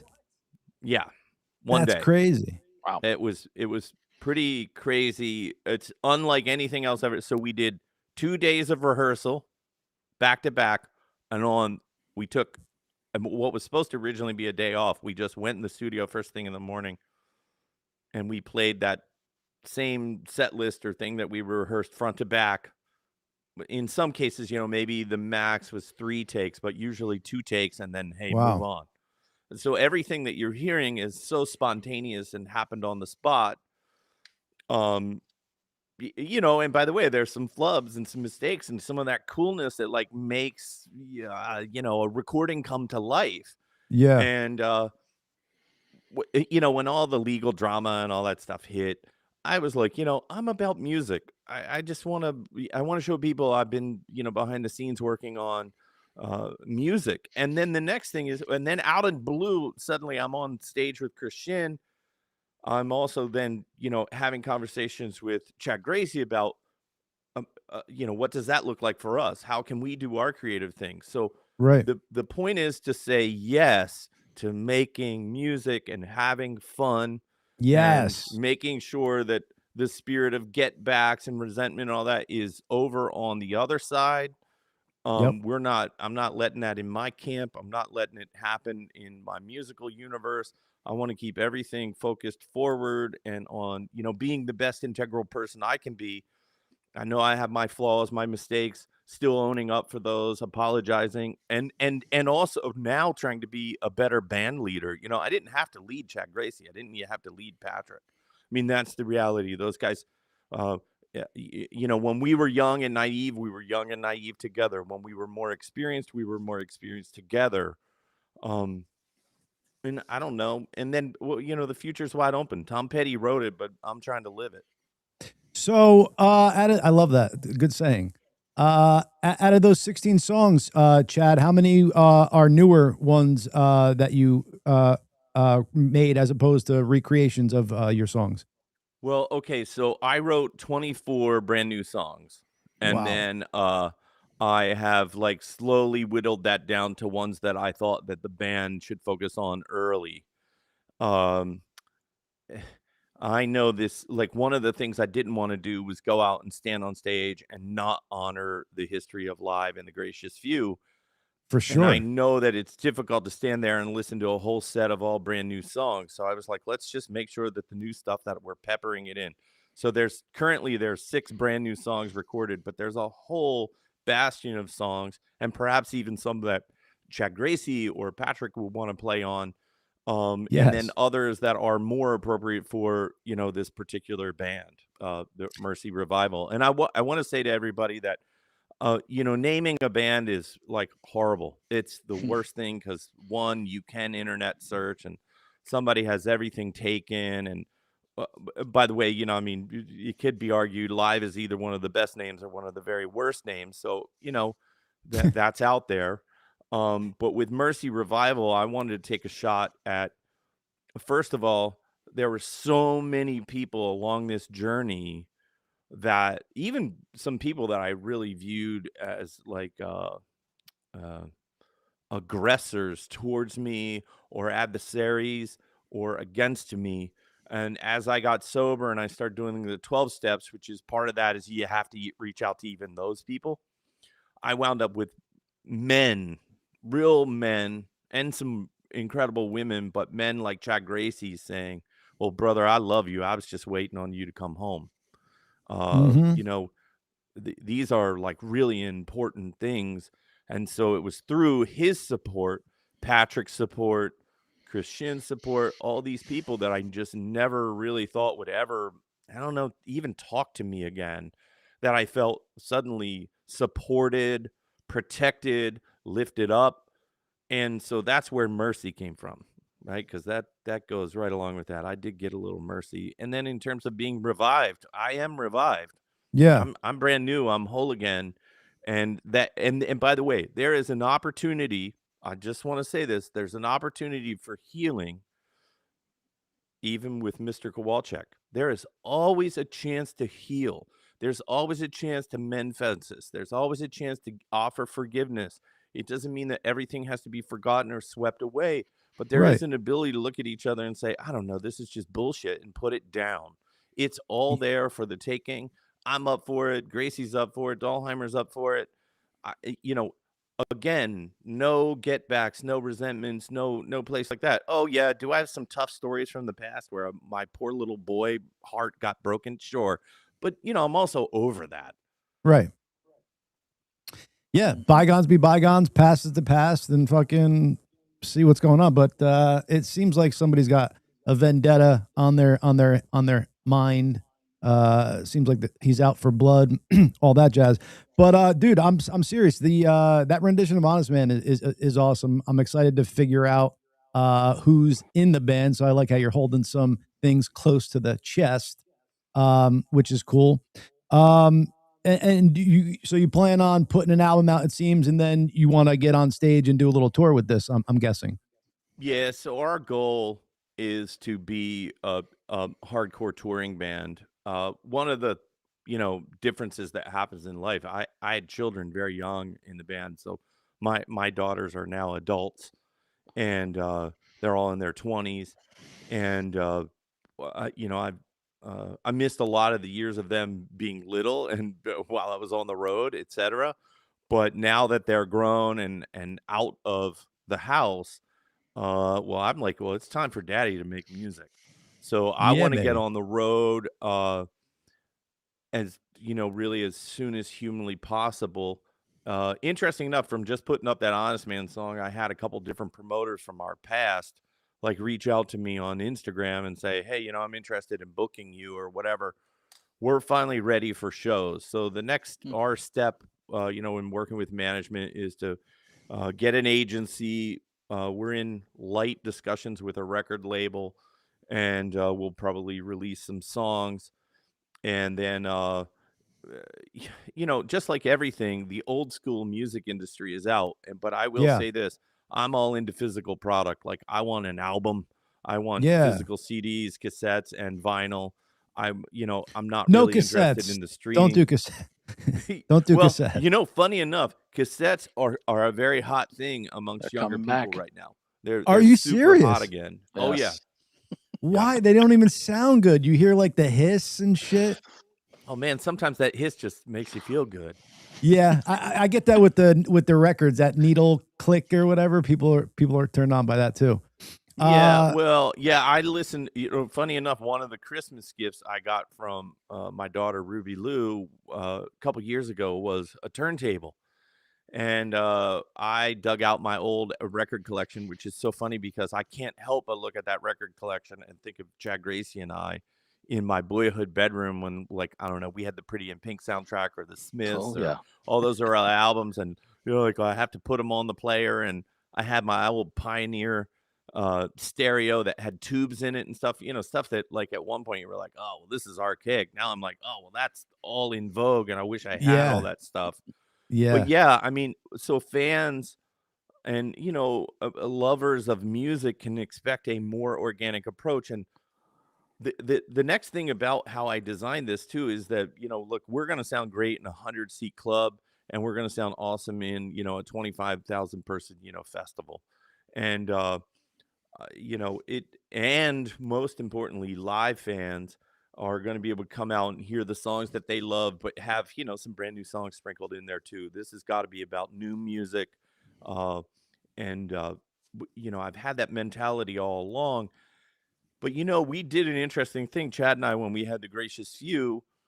We disallowed ourselves from playing live or playing Candlebox songs, and in some weird ways, it would have made the shows easier. Like, promoters would have understood. Oh well, when I get the Gracious Few, they play a couple of Candlebox hits, a couple of live hits. Oh, and their brand new album. Why didn't we allow ourselves the permission to do that? That's my whole point. That's what I'm doing with this project. I've just given myself permission to play the songs of my history. And live fans should know, I've told Chad Gracey this to him personally. Wait, hold on real quick. He comes out to a show, like, he is getting on the drums, like, it's happening. Like, yes. you know, if Patrick Dahlhammer comes out, or Christian or Kevin Martin, whoever, this is a place where everybody can feel safe and feel that they're going to be honored and that they are always have a place and a position on our stage. Bam. So wait, were you guys doing the John Fogerty thing where he wouldn't play like Creedence songs in concert? Like, was it like on a merit thing? Like, you didn't want to? Wow. We wanted the new music to speak for itself, and you know, buck in our old bands and that shit. Oh. Hey, so Jesse Diaz has asked this question twice. Put this up, John. You see this? Bum bum bum. What is it? This right here? Yeah.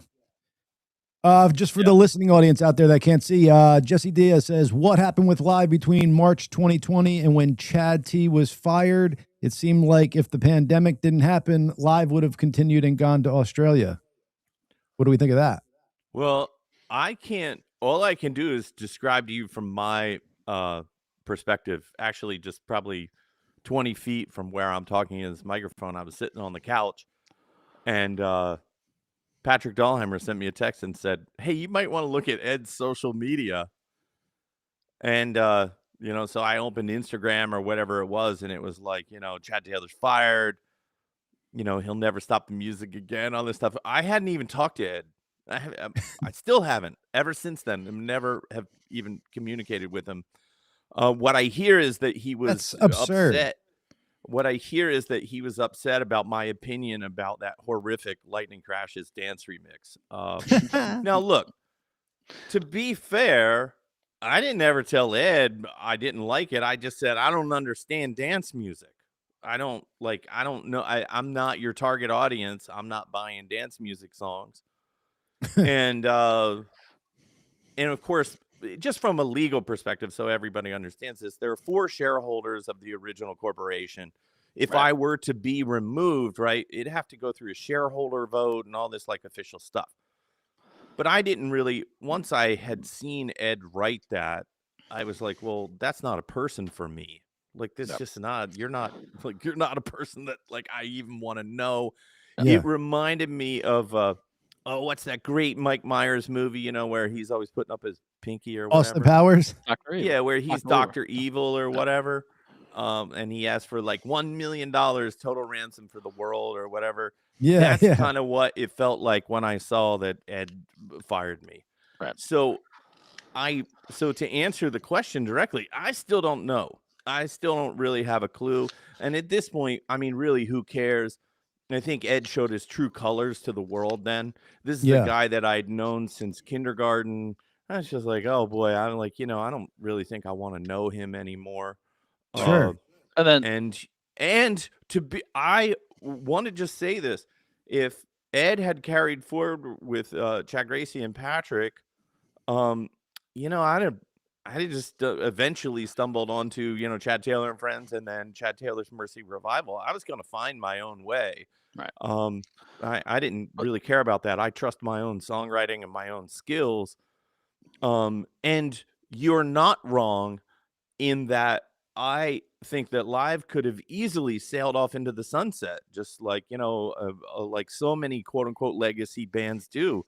We could have kept playing those songs. We could have written new songs. There's a million different things we could do. But this shows you the strangeness of what we were actually dealing with, that like that all of a sudden is like the logical thing.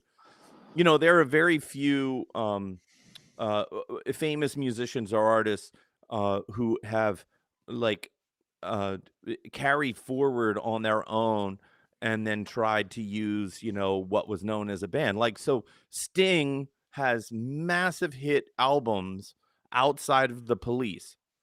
He is also the acknowledged songwriter of the vast majority of Police songs, but yet Sting doesn't tour and call himself the Police. He knows that the value of having Summers and Copeland with him. So it is a very strange thing then to turn around and like go, oh, well, the guy like I grew up with is like doing that with our band. I mean, it's a very strange reality. I don't quite know why we're set to deal with it. it is a shame for the fans. The fans are definitely right to say that, like where people are just like, I'm embarrassed by this whole situation. They're totally right. They're not Yep. wrong. It is it's horrific. It's embarrassing, but yet at the same time, it's like, well, I mean, obviously we're some part of the cause. Ed clearly hates Chad Gracey, hates Patrick, and hates me. I mean, that's the reality. I think it comes down to like literally vitriol, hatred, whatever it is. And that's my opinion about how he's acted and behaved towards me. I don't love that. I would like to be forgiven or whatever, but I don't really ever see that happening, to be honest with you, because that means that person would have to do the hard work and heavy lifting themselves, and I don't think that hard work and heavy lifting is being done. And then, to add on what Chad was talking about earlier about that time when, when Ed made that announcement. So on the backside of that, Ed came to me basically through Bill Hines and said that he and Chad had this big fight. And I was like, oh, okay. And at the time, as everyone knows, Chad and I were not getting along. We had disagreements over various things, which we've all worked out, and that's all good. But so Ed, I think recognized that breakdown of communication between Chad and I, which was, Ed is all about divide and conquer. So that's exactly what he did. He came to me and told me they had this big blow up. And of course, I wasn't going to call Chad and verify that. So Ed knew that. And I was like, okay, well, yeah, I want to go on tour. Let's go on tour, and so that's how that deal was made. And then Ed's reference to having 55% is that at the time, the way the company Behind the Sun Touring was set up, and Ed had 40%, Chad had 30, I had 15, Patrick had 15. But we didn't. Funny thing is, as Chad has pointed out, Chad, Patrick, and I did not own those units individually. They were owned by Think Loud Holdings. So I didn't even have the ability to vote. Right? Thank God. Actually, thank the Lord. Neither did Ed. Ed didn't even. Ed never even followed the governance of the of Behind the Sun Touring LLC. So that whole action was not legal in any way. It's funny to look back on, but it lends back to what you were saying earlier, John, about Ed. This whole thing allegedly being Ed's vendetta strategy from the beginning is to take over the band and get rid of everybody, and that's exactly what he's kind of done at this point.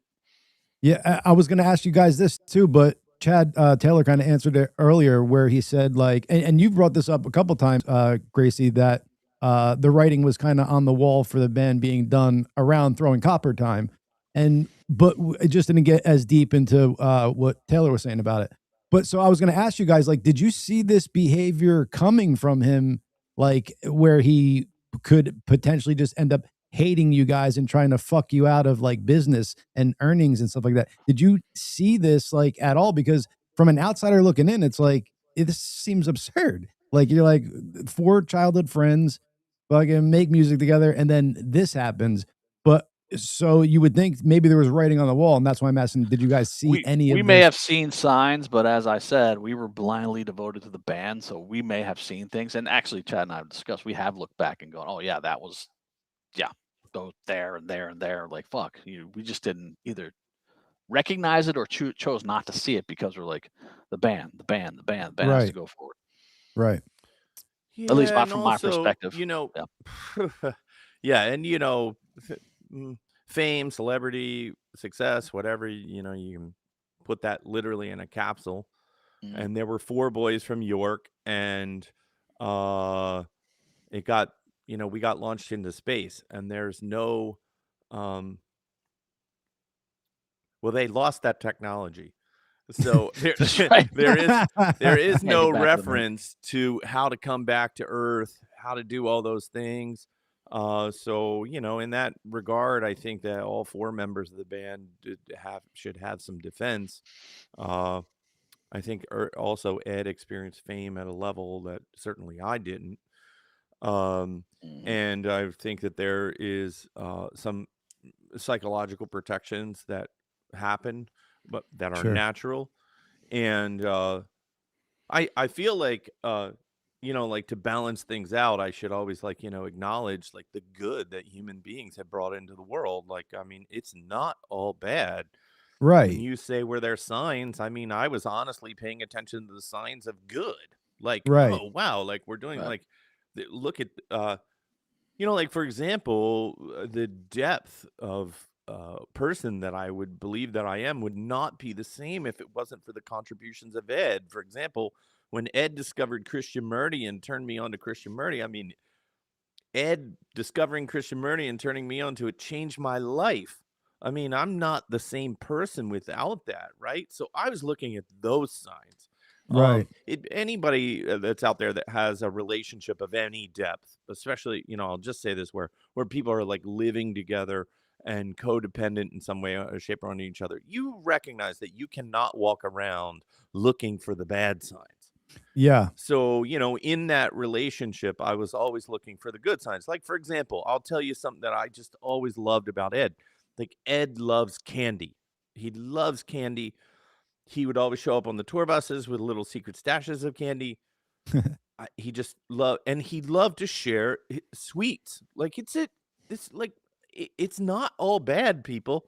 It's not all bad. We can't ever frame any human being as being all that. One of the things that I learned through the experiences, through this whole thing, was where I might have framed somebody as all good or all bad. And as it turns out, I had to learn about myself. Like, I'm definitely not a judge-worthy person. Like, I shouldn't be judging others, and I don't want them to judge me. So the same should be held true for Ed. Like, I didn't live in his shoes. I don't have his experience. Yes, we were bandmates. We were all those things. Nevertheless, it shouldn't excuse deplorable behavior, right? So there is like some fine line there. And yes, that's me in therapy working on that and figuring out, like, for example, I had one therapist say to me, it's okay to forgive people, but careful forgiving those that manipulated you. So I'm, and I do really feel like in some way I was manipulated. I bet Ed feels the same way. I bet you Gracey feels that way. I bet you Patrick feels that way. We all feel manipulated. And by the way, we were in a massive system making huge companies hundreds of millions of dollars. We were all manipulated. Let's be clear. We were wrapped up in that. That's everything from, Viacom and MTV down to Universal Music, to Live Nation, all those massive companies that are publicly traded. The reality is, we help their stock look good through ticket sales, record sales, merchandise sales, all those things. Yeah. So in some way we were a commodity, right? And it's only natural, right, to look at the lead singer and say, well, he must be the head tip of that commodity. And therefore I could definitely see situations where perhaps he was the most manipulated amongst us. And that's maybe where I carry a little guilt just as his friend, like, hey, maybe I should have done a better job protecting him, whatever, from those powers, those things. Like, I don't think that Ed woke up on his own. Yeah, I don't think Ed woke up on his own one day and then was like, oh, well, I'm just going to sail off into the sunset without my band. I definitely think there was some manipulation there. Yeah. Well, just the way he like talks about the way the band forms, it's like he just completely makes up stories and shit. And like you said, that 5-part Lightning Crashes, not only does it sound like a band wasn't in the room when the song's being written, so it doesn't even sound like there was a band there. It just sounds like he was playing every instrument and fucking doing everything in that room, which is just crazy.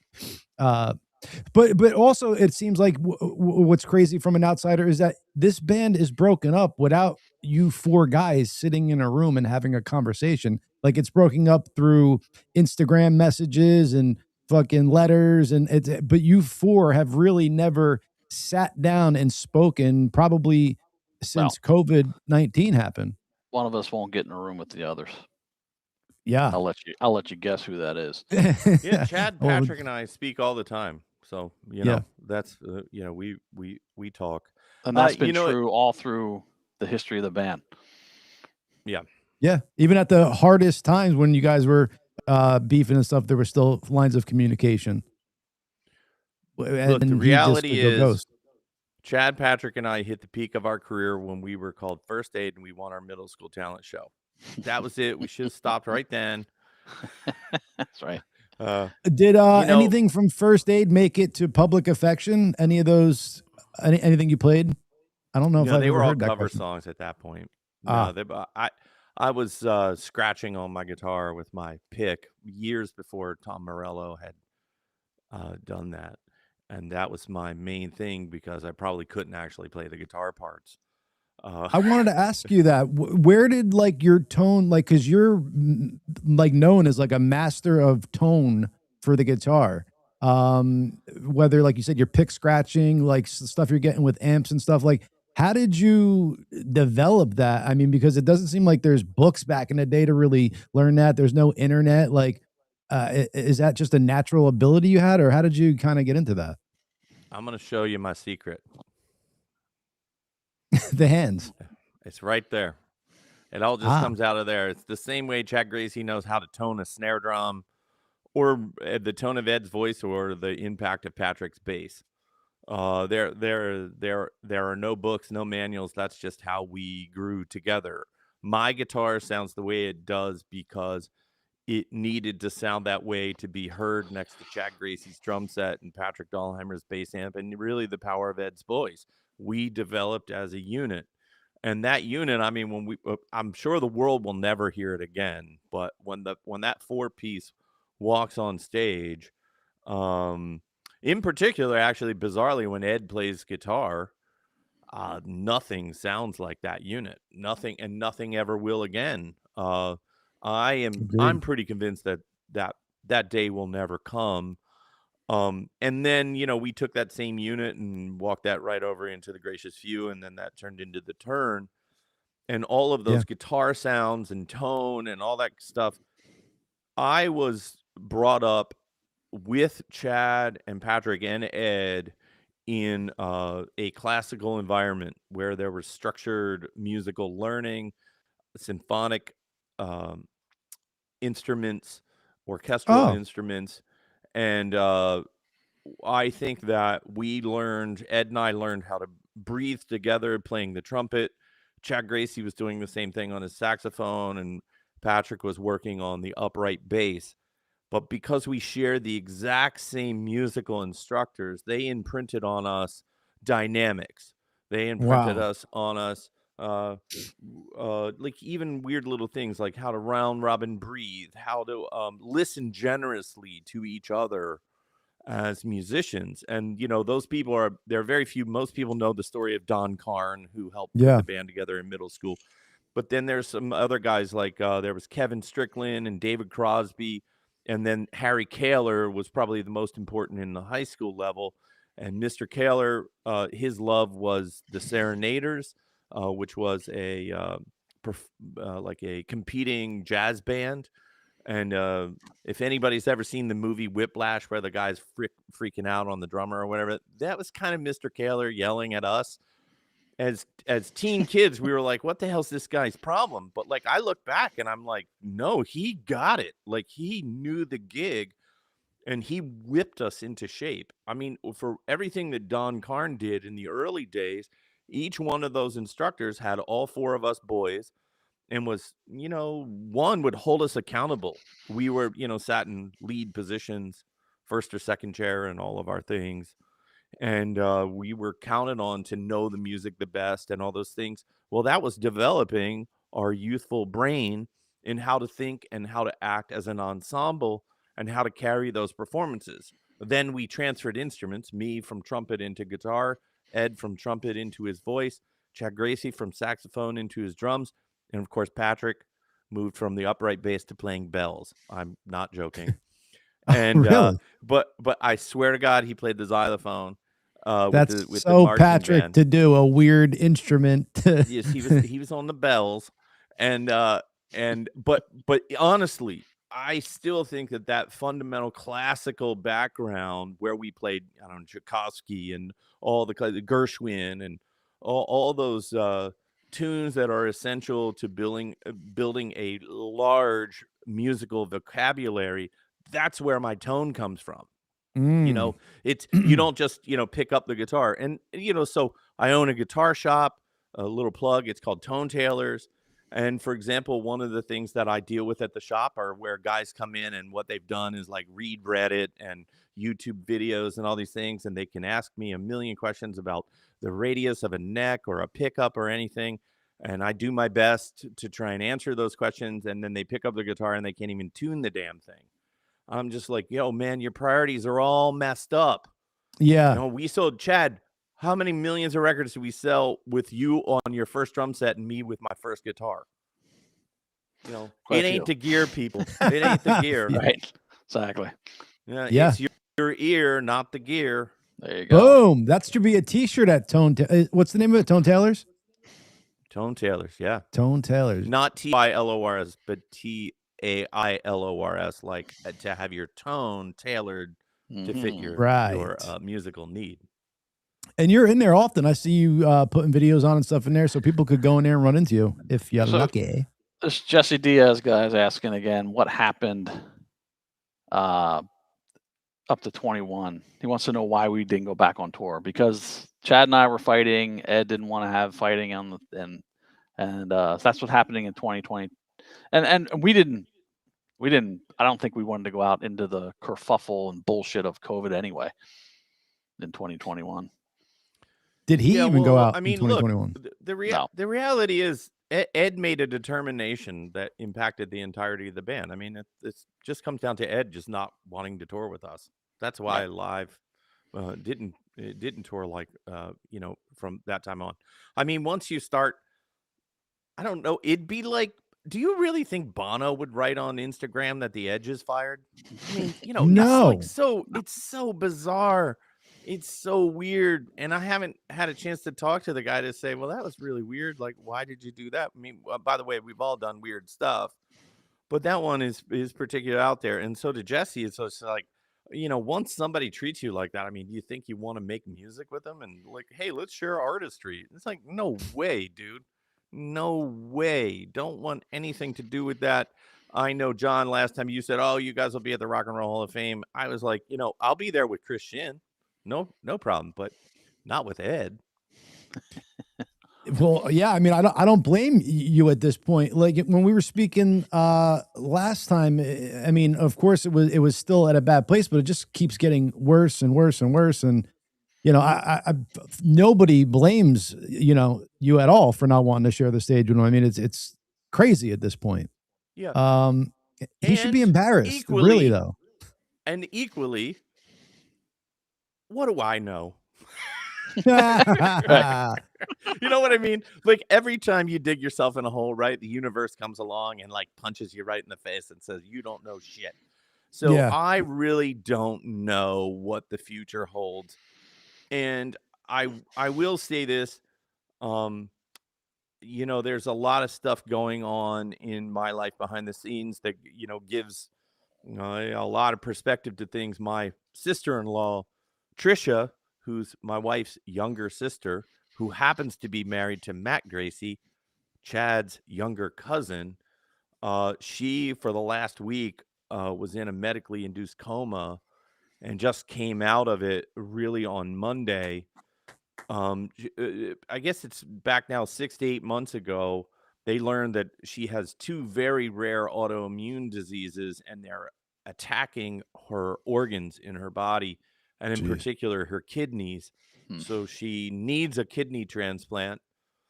Like, for example, I know that she was in physical therapy the other day. She was trying to work up the strength to be able to lift a sock, right? So this is how impaired this young woman is, who I've known since the time she was a little kid. And I'd like to use just a minute of this platform to just say there is a GoFundMe campaign. You just type in Trisha Gracey, Tricia, Trisha Gracey, GoFundMe, and you'll find it. And the one thing I want to say is because, I'm dealing with the family side, and I've seen what a massive difference this has made to her daughters, who are both 16. As you imagine, mom can no longer go to work or drive them around or really do anything functional.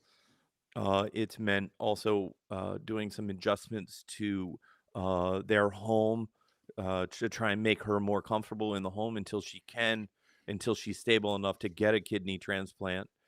The family's all in on this, and I do really believe that live fans have made a huge difference here. And, you know, a dollar or even 50 cents out of your pocket at this point does make a huge difference. Anybody knows Matt Gracey started as my guitar tech when he was 13 and I was 15. I didn't know how to play the guitar. He didn't know how to tune a guitar. And we kind of had to teach each other as we went along. And then bizarrely, you know, like Live became a huge band and all that stuff. And we were touring nonstop. And I showed up one Thanksgiving and Matt Gracey was at my in-laws' house, which was awfully weird. And I said, hey, I love to see Matt, but I was like, you know, we're home on a break. What are you doing here? And he had been quietly dating my sister-in-law, Trisha. And I could already tell it was really serious. And of course, they were madly in love and they got married and then they had 2 beautiful kids. So, you know, it should be a dream story, except for these autoimmune diseases, which are horrible. I've seen directly the good graces of humans that have donated to the GoFundMe campaign and the difference that it's made to the family. And I also want to give a shout Real out. quick, if they scan that QR code up top right, it'll bring you to Trisha Gracey's GoFundMe. Oh my gosh. Yes. Thank you, John, for doing that. Thank you so much. Please scan that. You can read, you know, I know that there's a blog up there from Matt Gracey, I think just posted something. I'll probably go along at some point and try and post something too. But this is a family that is, you know, well, for example, Matt's on the road teching right now with Ed, teching guitar. So this is you know, an extension of the Live family. And so many people have pulled together. Chad Gracey, what was the charity we did, the Vic Chestnut Sweet Relief? That was it. Oh my gosh, my brain got Sweet Relief. The musical charity actually has already also donated to Trisha, and I haven't had a chance to thank them publicly, and I'd just like to say thank you so much for doing that.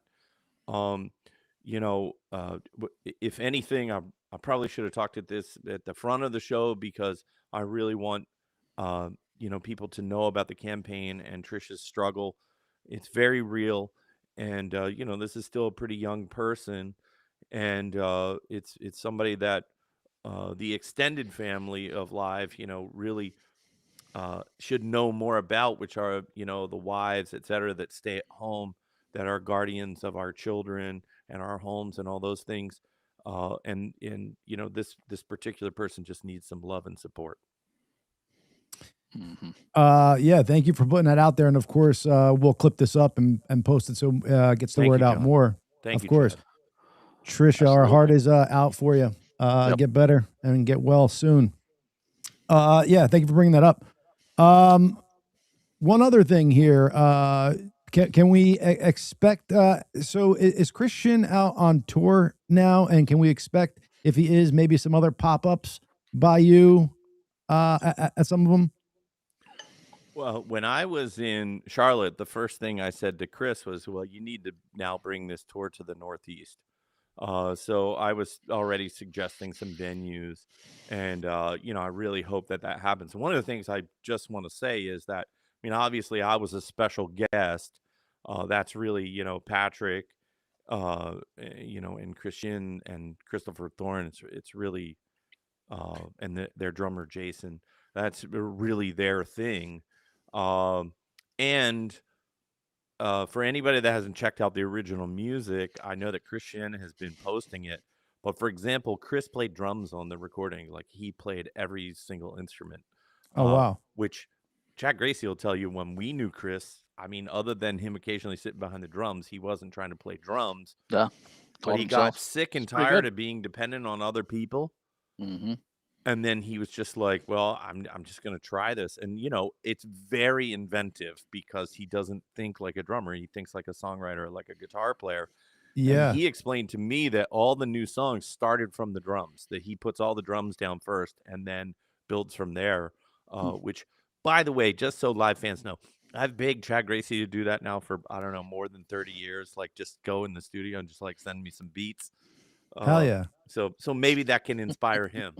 Yes.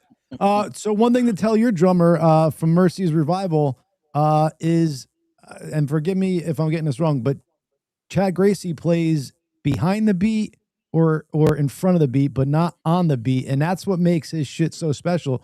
Because I'm listening to the Ed Kowalczyk cover band he's got out there, and the drums is like the most lacking that you could hear like physically. And I'm like, what the like, what is so like? How can nobody do this? And Chad Gracey doesn't listen to it or anything, but he just mentioned that he plays either in front of the beat or behind the beat, and that's what makes it behind a beat. And once he said that, I'm like, oh wow, that's what makes these, a lot of these songs unique is you're in the beat with it. It's not just so boom right on the money. It's a little bit maybe before whatever. I don't know, but it's key to it, I think. To the drums. Drums are while I did the Chad Taylor and Friends era, I think I worked with 6 different drummers throughout the thing. And I will just say this, that I was so blessed to have right out of the box Chad Gracey. I had no idea how spoiled I was. I think other musicians and other bands understood how incredible Gracey was, but I didn't have perspective. But as I started working with the drummers through Chad Taylor and Friends, and by the way, they're all incredible people. I mean, Chad, one of the wackiest ones out of the box was I worked with Jeff Stabley, who was like friends with Don Carn and Mac White and all that stuff from York. Remember that name? And I needed a drummer for a last minute show, and he was like, well, I'll do it. He teaches at York College. Nice. And he's a jazz drummer. Like, he's on some pretty big jazz albums and stuff too. But like, actually, he was maybe the most fun to play with because he didn't listen to anything. He just played. Like, he just vibed on what was going on and then played. And I was like, well, this is great. Like, it has its whole own thing. But most of the drummers, of course, can't help themselves, and they want to listen to how you wrote the songs and how you approached them, wrote your parts.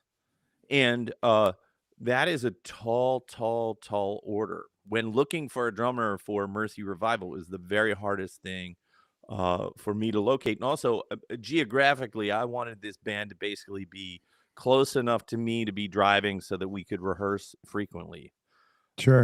So that's part of the clue thing. And so that is a tall order. Like, if I was in Austin or if I was in Nashville and there's a plethora of players, I could probably find somebody that could get pretty close. But this is like finding a needle in a haystack. And it took years to find somebody that could even get close. And what's interesting is, I won't say his name, but my drummer, it was trying. It's so weird to say that with Chad Gracey. Chad Gracey's my drummer. Okay. Yeah. The Mercy Revival's drummer. There you go. Sorry, Chad, just put some ownership in there, but you are my drummer. But it's almost like Steve Jordan paying homage to Charlie Watts. Like, Steve Jordan's like, yeah, Charlie invented this style of playing that I embraced. So I had to find a drummer that would kind of do the same thing. And then, for example, while we're rehearsing, he'll be like, oh yeah, did you ever notice Gracey does this? And he'll show me some little figure, and I'm like, oh yeah, that's really cool. That's super inventive. He's like, yeah, like no one else does that. No one else puts that or will put that there or put that fill wherever it might go. And so this is what I was saying. Like, I'm learning. It's like being in live school with these other musicians showing me like cool little things. And I'm like, well, I don't know. I was busy playing my guitar. Like, I wasn't. It'd be like you, Chad, trying to be like, well, like, describe what I play in Selling the Drama. You'd be like, well, I don't know. He plays some chords, and it's like, I don't know. Oh, that's people are always like, what's the lyric in that song? I'm like, I didn't listen to the lyrics. I listened to the melody. I didn't listen to I don't listen to anyone's lyrics. Any band, I listen to melody. And you're the most. You play around the melody the most of any drummer that I've ever worked with. If you ever listen to one of Gracey's drum parts on whether it's the Gracious Few to live or live with Shin on the Turn, there's never a drum part that's stepping on the vocal. If anything, the parts are very complementary and uphold the primary melody. And that is really, by the way, that's that classical training that I was explaining to you, like learning to play. Like, for example, I've learned this now because I'm working with a lot of musicians. Because Chad Gracey, Patrick, and I were taught syncopation together. We learned syncopation together. syncopation's this weird thing where if you played the music exactly the way it looks, it would sound wrong. It's a real technicality. It's related to ragtime music and ragging. And I can remember Harry Kaler like screaming at us, like, if you play it that way, everyone's going to hate you. Like it, you have to drag certain notes, etc. It's all a timing thing. And what's weird is Gracey Dahlheimer and I mean, we play syncopation like it's not. We don't even say to each other we're playing syncopation. We just do it. Yeah. Now that I'm working with other musicians, I literally got asked, well, how are you counting that? And I was like, well, I've never counted almost anything. Yeah, that's the magic. I have enough musical skill that I can actually, like, if something's playing back, maybe not playing it at the same time, but I can listen to it and count it out for you. I could also write it out. But teaching that to someone else, I do everything verbally. Like, I'm like, oh yeah, just like, Chad, when we were in elementary school, T, T, T, T, ta, whatever, all those basic rhythms. And then the sound of music, the movement of the hands. I don't know if anybody knows, but that's actually a musical scale. Like, that's the top of the octave. That's the lowest part of the octave. That's the mid octave. But if you watch the movie, if you watch Sound of Music, when they're doing like doe, a deer, a female deer, they're actually playing, their hand movement is the musical scale. And that's how a lot of choirs work that way. That's how they teach the choir how to move intervals. But all those like visual things that we learned, like that goes back to like Kevin Strickland, he was the choir teacher, and Ed and I were in the choir together. I was always trying to sing. I wasn't a great singer back then, but and then with Gracey, there's a whole different thing when you're playing a woodwind. I mean, a woodwind is a really hard and difficult instrument to play with tone and all those things. So believe it or not, that was also forming how he was going to play as a drummer. I mean, it's all in there. You can't, our brain doesn't separate with the musical instrument. It's all there. Like, for example, why is it hard? Gracey is it hard because it's a quick, I'm sorry. Is it hard because it's a quick beat? Like you hit it and the sound stops? The block or whatever? I'm convinced that Gracey would be the best piano player of the band. Because of his ability to move left and right brain simultaneously. Yeah. And so it's all those things. So, he would be natural at that because his body can do that. He always had that. But by the way, I'm telling you right now, from his childhood bedroom, where I can still remember where we were set up in the little ancillary room, Chad, and you had the little stereo in there. And you had a handful of selection of vinyl records, the Beatles, I can remember. I think I remember Motley Crue. Like, there were a handful of albums in there, and then he would put on those records and then play along to the records. And it wasn't like, most of the time when you hear young people playing, you can hear them struggling to play the beat. Yeah. I mean, to me, he just sounded just like all those albums, like, right away. His natural timing was insane without ever a drum lesson. No drum lessons for this man. Never. Well, it's crazy. Just picked up the drumsticks and played like that. When you're just hanging with him and he just starts banging with his hands and feet and making fucking crazy ass beats, just like with his hands and feet on a table and shit, you're like, that's fucking crazy. That sounds so good. It's kind of cool to watch. Yeah, you were always so rhythmically gifted, and then we were equally as blessed because I've never met another bass player that even remotely, perhaps only Lee Sklar, where Patrick Dahlheimer is in a league so on his own. Yep. That like in the triumvirate of talent in the band, Patrick is in his own. I've always said he's the most talented musician in the band. Patrick, bar none. By far. The bass was like a lead instrument on Mental Jewelry, and like a ton of those songs. It seemed like what I'm saying. Normally, like the bass is like a backing instrument. That seemed like it took the focal point in a bunch of those songs on Mental Jewelry. What? It's not lead bass when he's doing that slide in Lakini's Juice. He made the song to me. What Gracey and I play is what any natural musician would play to the riff I wrote. It's very close. But when Patrick started going off counter beat. Yeah. I mean, I at first was like, is he playing something wrong? I think, in fact, I mean, I could be misremembering, but I think I stopped him in the room and was like, no, I'm going like don't, and everybody would expect normally to play with that. Yeah. And Patrick, of course, in his own wise ass way, looked at me. He was like, I know what you're playing. Yeah. Right. And then we were like, great, kick it back in. He's like, I'm intentionally waiting. And I'm telling you, if you listen to that, if you could just get rid of the vocals and pull them out and just hear that instrumentally, it is amazing. Killer. And of course, there's a great version of that on Chad Gracey's YouTube channel, which does feature Christian on vocals. Yeah, buddy. That was awesome to see. People were saying that was CGI, like you weren't there and stuff. Yeah. And there was a whole thing going on about it. We're like, no. So fucking funny. Yeah, it was. Yeah. So what we missed was like whatever they call that with the camera. I should know this because of the film production I did, but I think it's called a 2-shot, where like you pick up both guys in the same frame. Yeah. The camera guys just never did that. Yeah. But I was definitely in the room. The funniest part of that experience was I had just put, I think, headphones on and was like putting on my guitar. I was still pretty nervous about the whole situation, just like getting back together, getting in a room. And Gracey was just warming up and cracked his snare drum. And I nearly like jumped out of my clothing. It scared me. It was so powerful and so loud and so crystal clear. And I was like, oh, I missed that one snare drum crack. And I knew, I was like, oh, I'm back.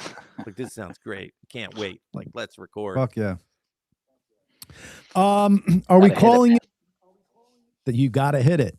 Are we calling it Chad Taylor's Mercy Revival, or is it just Mercy Revival, the band? I think that we're going to call it Chad Taylor's Mercy Revival. And if you ever come to see us in concert, you'll see a moniker in the back that just says Mercy Revival. So we could be like, I think Mercy, just to have it, Mercy. I'll start the chant. From a pure branding standpoint, it's an interesting thing. I mean, obviously, if you know who Chad Taylor is, right, then you're already interested. And if you don't, and you see Chad Taylor's Mercy Revival, right, you're also going to say, well, who the hell's Chad Taylor? And then you're going to read about my history with Live and the Gracious Few and my work with Christian and all that stuff. And then hopefully that draws you out too. So I want a little bit of both there. Fuck yeah. There you go. And I also want to say this. I struggled with, like, for example, Johnny Marr tours as Johnny Marr.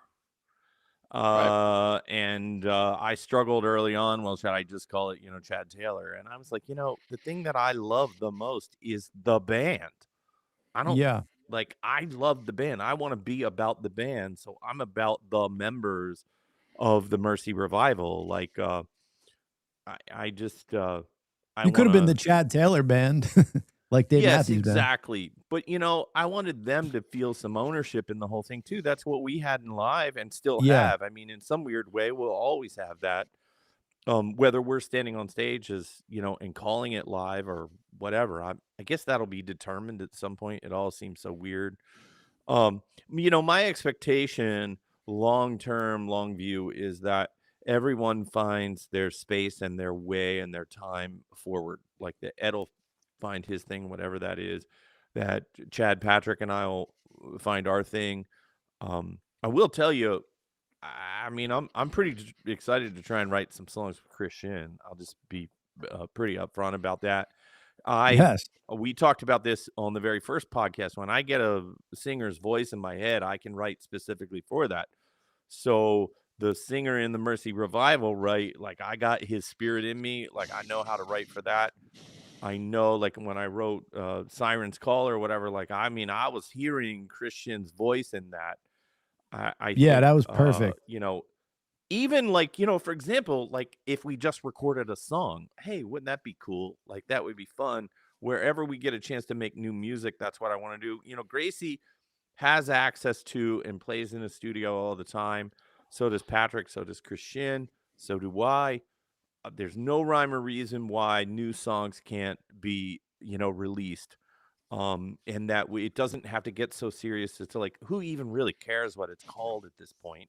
I mean, we're all grown adults. Like, I don't want I don't want the music to be impinged or held back in any way, shape, or form. And I want that for Ed too, by the way, not just me. I want that for Kevin Martin. I want that for Sean Hennessy, Michael Railton, Christopher Thorne, Chad Gracey, Patrick Dahlheimer, every single musician I've ever played with.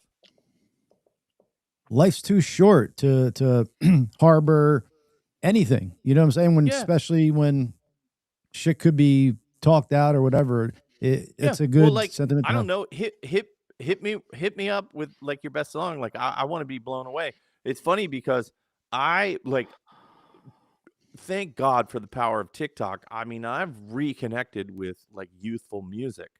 And that's been a huge thing for me is like I've been listening to this girl named Eka Vandal. It's kind of I think it's her and a drummer that's a producer. And she reminds like when I first heard it, I was like, it reminded me of when I first heard Smells Like Teen Spirit. Like, it just like rocked my world. It sounds like I don't know. I know it doesn't sound like grunge. I just know that it has some newness and passion. And my God, she's amazing. I've been listening to nonstop. I'm such a fanboy of Sierra Farrell. I'll just tell you guys a kind of funny story. So Sierra is originally from West Virginia. She's, they would call her folk music, but she is the whole embodiment of a new musical wave. And if you know, she's just amazing. And so, like I'm always telling people, checking out, Sierra Farrell, Sierra, Sierra. This is back years, like she's playing tiny little bars, right? She's become a big deal now. She's like playing amphitheaters and stuff. Oh, dope. And my daughter, Scarlett, is a publicist. And she just casually dropped to me one day. She was like, Dad, I was just texting with Sierra Farrell. And I was like, what am I? Like chopped liver? Like, I was so envious because I adore this woman's music. She's in her 30s, she's not that young, but she's also not old by any means. And it's so refreshing. And then I just learned her guitar players from Lancaster, which is also incredible. My point is I'm always like, I just don't want to be about my new music. I'm about everybody's new music. That's everything from, Shin stuff to, I mean, man, I would love to collaborate with Sierra. I'd do about anything to make that happen. And I know she's done some some collaborative work with some other artists that I really love, but even including like John C. Reilly, who is an amazing musician, has a great voice. Most people don't even probably know that about him, but he popped up on the stage actor. with her. Yeah. And of course, I'm totally jealous of like him. I'm like, how's that happening? Why am I not there? Like, I love her music. She's inspired me. In fact, I almost didn't release the 24 songs that I wrote because I listened to her album and I was like, well, I suck. I should just quit. I'm just terrible. And then eventually I was like, well, I need to get over that. Like, I need to face this down. I need to release some songs. And that's the other thing that's unique about these songs is I've written all the words, all the melodies, whereas in the past, everything was truly collaborative. And by the way, I am collaborating with members of the band on writing other stuff, but just these early songs, I did everything. Well, that was all brand new, and I feel super exposed even doing that. Sure. And intentionally, just because somebody did ask about it, I put up Honest Man because management said, well, you just don't put up anything new. Like, because they want to hold that back, I think, for a record label or something like that. Sure. Go ahead. I'm sorry. Mr. G. Garman's asking if the term will be released. Yes, we will re-release it at some point here. Boom, shakalaka. Yeah, the turn has to have its day. I know this sounds weird. If there's any silver lining to it being taken down, is that it can be put back up. Right. And I think that's probably pretty special. I mean, obviously, artistically, we're only doing that if all the parties are aligned, which includes also with Chris Shin. But, even Chris is like, well, it's such an album that I'm really proud of, and we're super proud of it, always were. The politics behind the scenes of being in a band and all that stuff, fans don't particularly always understand how those maturations work. Right. That was a part of the negotiation when Ed returned, and it's something that we agreed to. it's not just all on Ed. We, from our side, we did agree to that. And I don't even really think that at the time that we thought through about the hurt or pain that it could cause the fans, or in particular Chris Shin. And I definitely owe him, and which I did say to him in person, like, I'm just like really particularly sorry about that. He Sure. obviously invested himself into making that record, and it does deserve its spotlight. For sure. Well, I mean, I guess the silver lining, I mean, if there is one for the real live not being together, is who knows if you would have ever gotten sober, CT, and turned your life around. And even though it sucks that the music isn't gonna grow and be made like it used to, maybe your lives improve, despite the band not being together. Well, yeah, and this it's really funny because can you see there's like two sides of the same coin.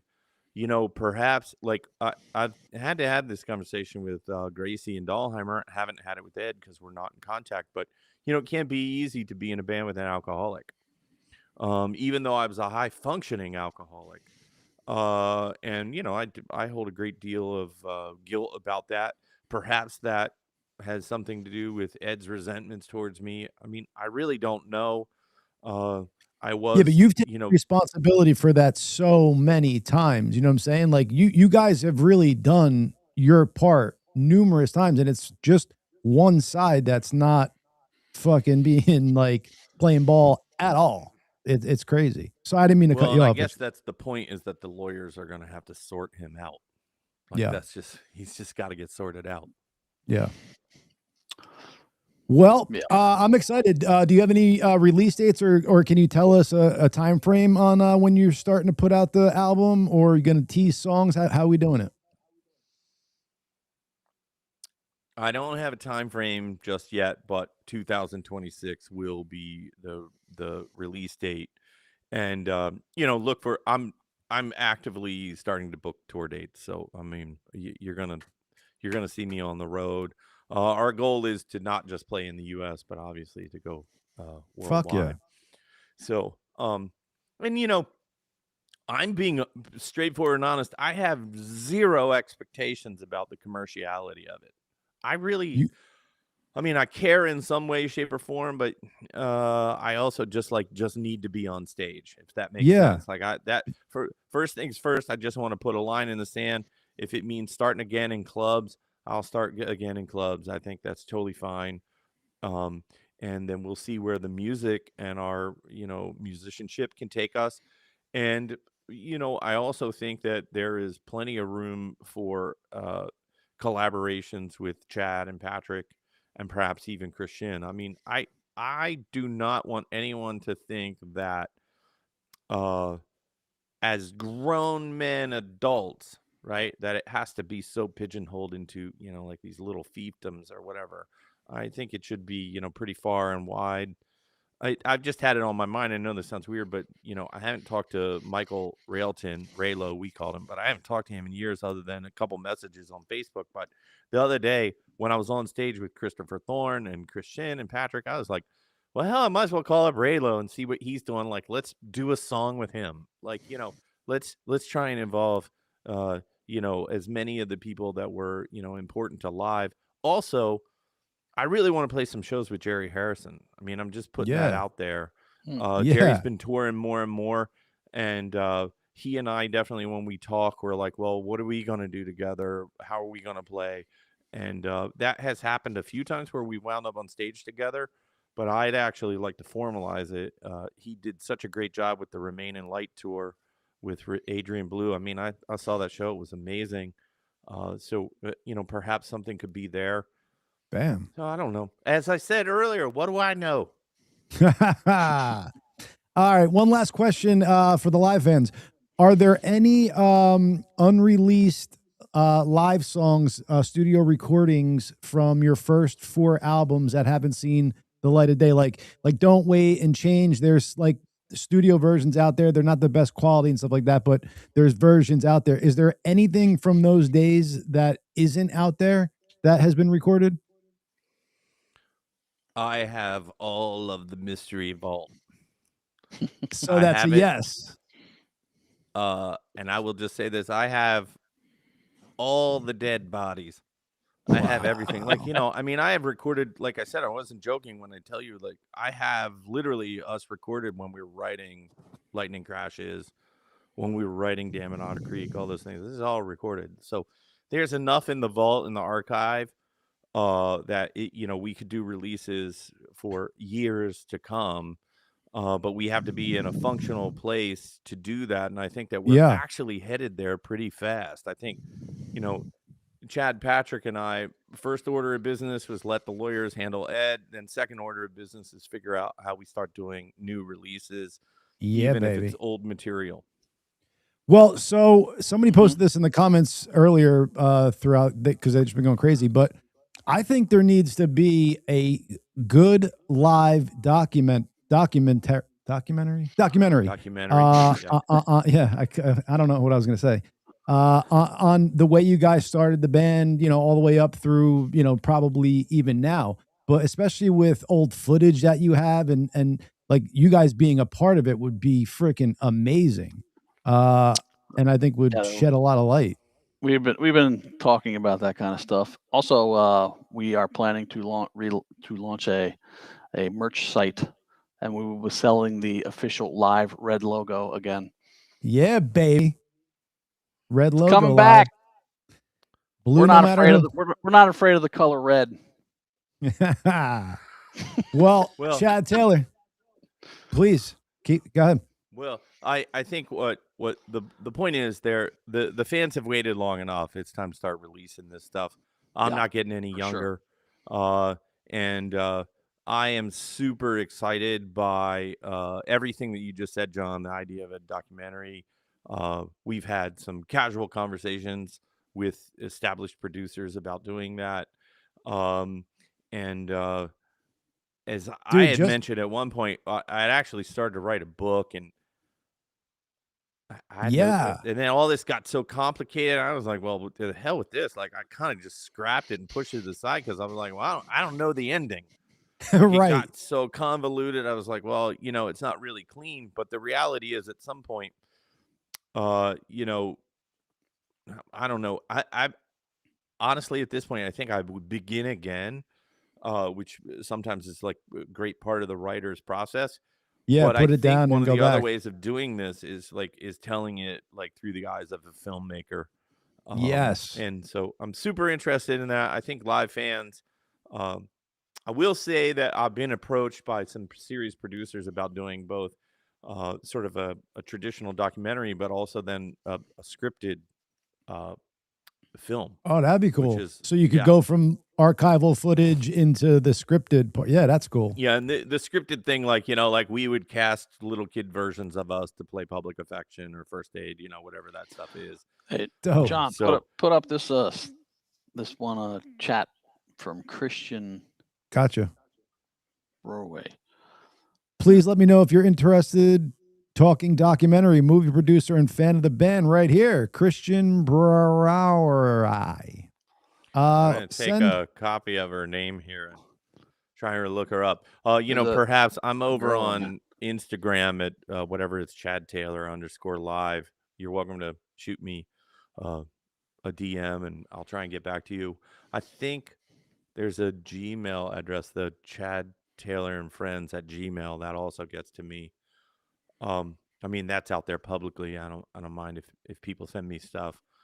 I will admit I'm not real great at checking the DMs. And there's been some important messages left in those where I'm like, I had to explain to Chad the other day. I was like, I'm so sorry. I'm not the best at social media. And then he started laughing at me. He was like, well, I'm not good at it either. Like, that definitely shoes like our age. Right. You guys have a podcast. I mean, you clearly know more what you're doing in this area than what I do. And I do like being in here as the Gracious 3, by the way. It's been an awful lot of fun being a second-time guest. I feel like I'm much more better prepared. And of course and out of respect for time, I mean, there are tons of interests. I happen to be a libertarian, which, kind of gets to sounding almost like a bad word these days, but I'm fiercely into the history of banking and the Federal Reserve System, and I think there's a lot that that we could go down that are like those classic rabbit holes. And then just to bring us full circle where you guys were at originally when this started, but like even when you have guys like Bill Maher going, hey, where do I address my apology note to QAnon? Right. This is so But and I'm going to just be honest with you, from a guy on the outside, I despise political rhetoric and the divide, because I spent a whole career as a musician trying to bring people together.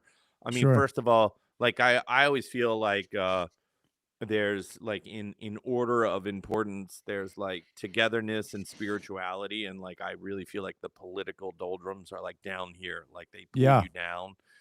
And of course, we're all watching that, like we're being intentionally divided. The reality is that, my blood is my blood. It's the same as most of the other blood out there in the world. And I try and stick to that. But yet, I do feel like we've all been fleeced, that we've all been taken advantage of as a populace, and I'm about done with that. Like I'm sick of it. I also, like most people, have no idea what to do about it, and I think that you guys have done a great job of being open and forthright and earnest. I will say I don't always agree with everything that's said. Sure. But I've also had like my eyes open to very specific viewpoints and ideas and concepts that otherwise I would have been closed off to.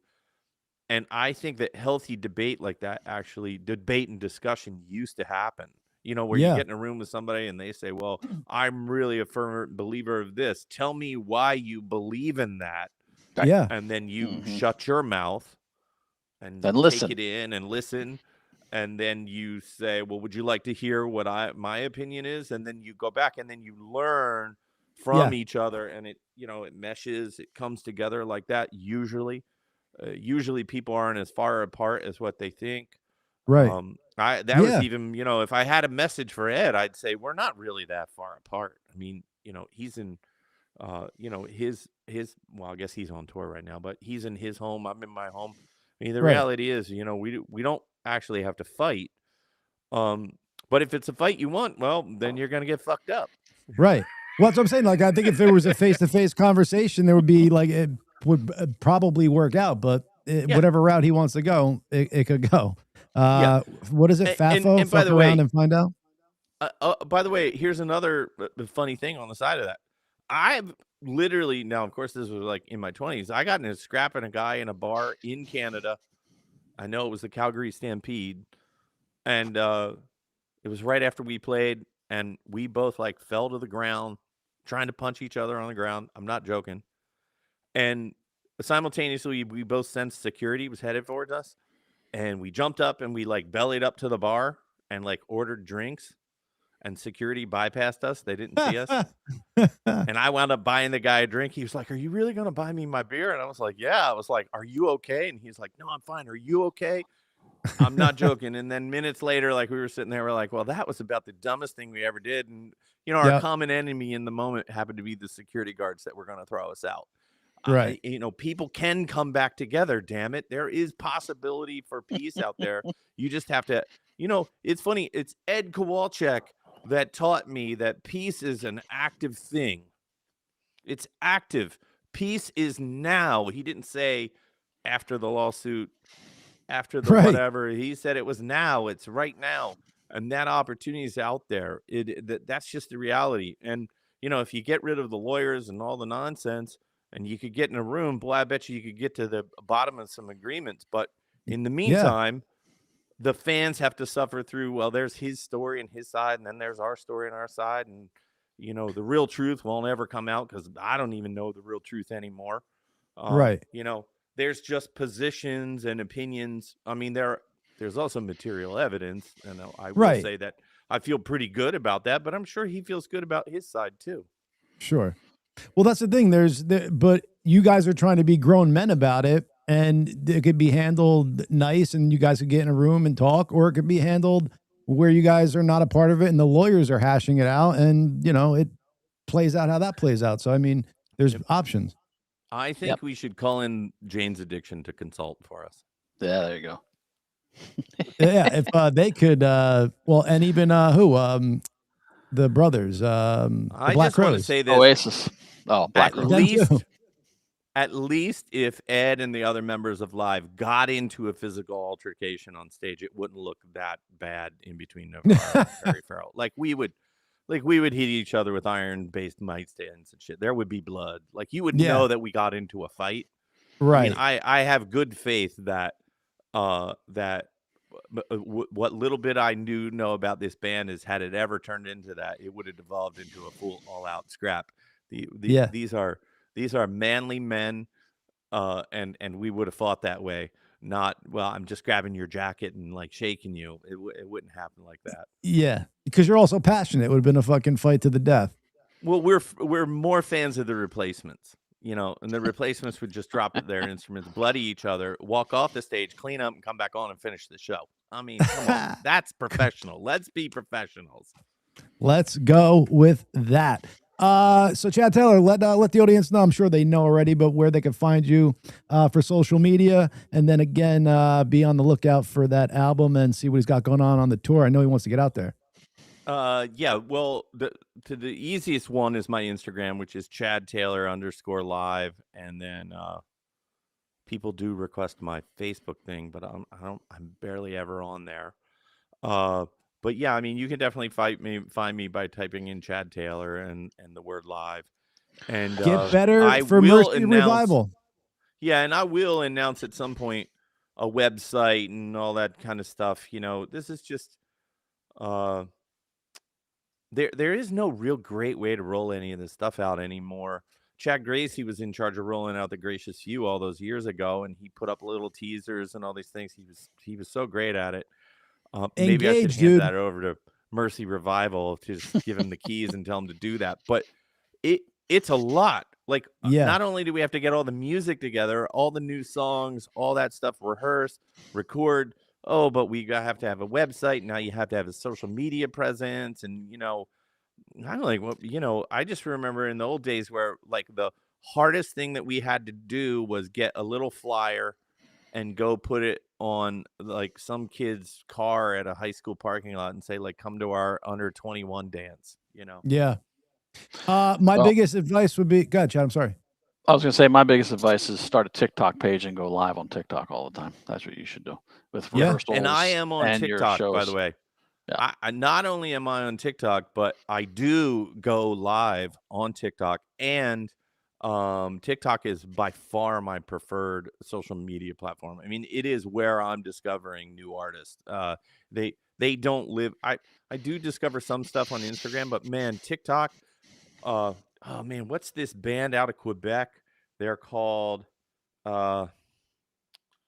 It's like, it means tightness of the chest. It's like Angine de Potney or something. Yeah, de Portney. Yeah, they're out of Quebec. They're a duo, and they're like all dressed up like dots, and they start every show with like doing like the triangle Illuminati. Oh yeah, like they full on do all this shit, and they're like, you would have no idea what they look like because they have a polka dotted background, and then they're like in inverse colors in front of them. They're only a duo, and they play with a looper. But it's some of the most inventive music I've heard. I love that looping shit. Like, so they creative. Are so good. And the drummer is just like freaking badass. I mean, like, I'm really into that. Like, I'd love to play shows with them. Oh my God. It's cool to watch them build the loop too. Like, even that part is cool. Yeah, and these guys are like, they're doing some pretty out there. I mean, it is a little math rocky. Like, they're playing some stuff in like 6/7 and you know, like weird time signatures. What is my TikTok? Someone wants to know. I don't. It's Chad Taylor TikTok something. Hold on, let me look. I was terrible at this. Official Chad Taylor is the TikTok. There you go. Official Chad Taylor for TikTok. Official bona fide Chad Taylor. It's official bona fide. I think there's only like 3 posts up there, probably alcoholic related. Sobriety related. Those seem to be some of my favorite stories. But guys, I deeply appreciate you having me on as a guest. I love it. You're welcome. Thanks for coming on. as always. Yeah, it's been so much fun, and we're gonna do this again sometime soon. I mean, we For gotta sure. keep it up. And listen, I promise you this, that when I'm ready to reveal the band members that are in this thing, perhaps we could also have them on as a guest. I think that'd be Yes. super cool. Sure. Yeah. Yes. Do that. And one thing I want to say for you, Chad Taylor, for the like getting the name out for this band, Mercy Revival stuff, engagement, dude. If people are on your socials and stuff and they're commenting, comment back, and get them going. They'll once you start corresponding with them, it'll get bigger and bigger and snowball, and that's key to getting the word out. Because if they're commenting on your shit, they want to hear from you, and you start doing that, they start responding more, and it builds up. So that would be a suggestion. So you're saying I should write back? What do I say here? Yes. or get an AI bot to, come up with your personality and respond no for AI, you. No, AI is too good already. I won't sound that. I will intentionally, while there's artificial intelligence, I will intentionally keep it dumbed down for everyone. Boom. Perfect. And Christian, if you try to get in touch with Chad Taylor, it takes a while to get in contact with him. You could reach us at the Gracious 2. I'll get the word to them. And one other thing, producer guy, right? Yes. And if you guys are taking too long to get in the studio together, I will push you to do the Gracious 2 theme to start it off. So keep that in your brain. If you don't want to do that, have another song.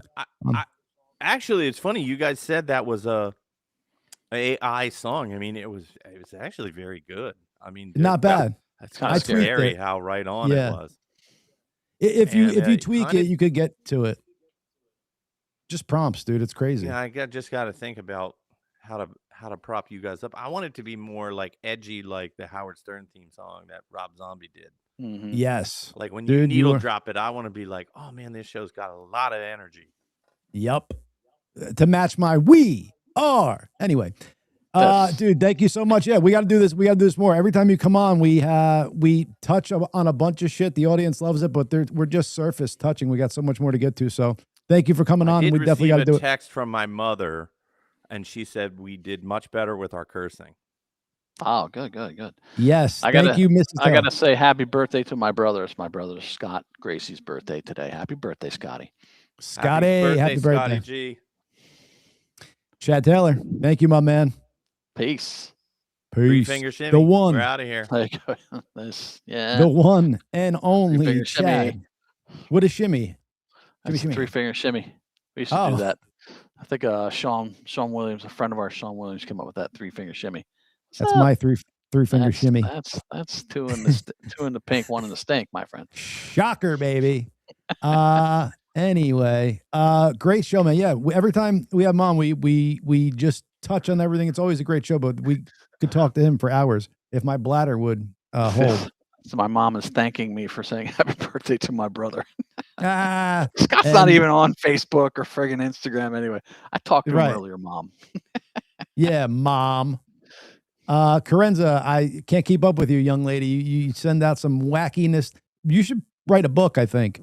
But it's been another gracious. No, it's not a Gracious Tuesday. It's a Gracious Wednesday. Whip them out Wednesday, ladies. We'll be back Tuesday next week, people. Yes, we will. I think we have 2 shows next week, to be honest. And like I said, Whip them out Wednesdays. If you want to send us your pictures with your boobs out, we're here for you. Thank you, gracious audience. It's been fun. You want to have Bobby come on and say goodbye real quick?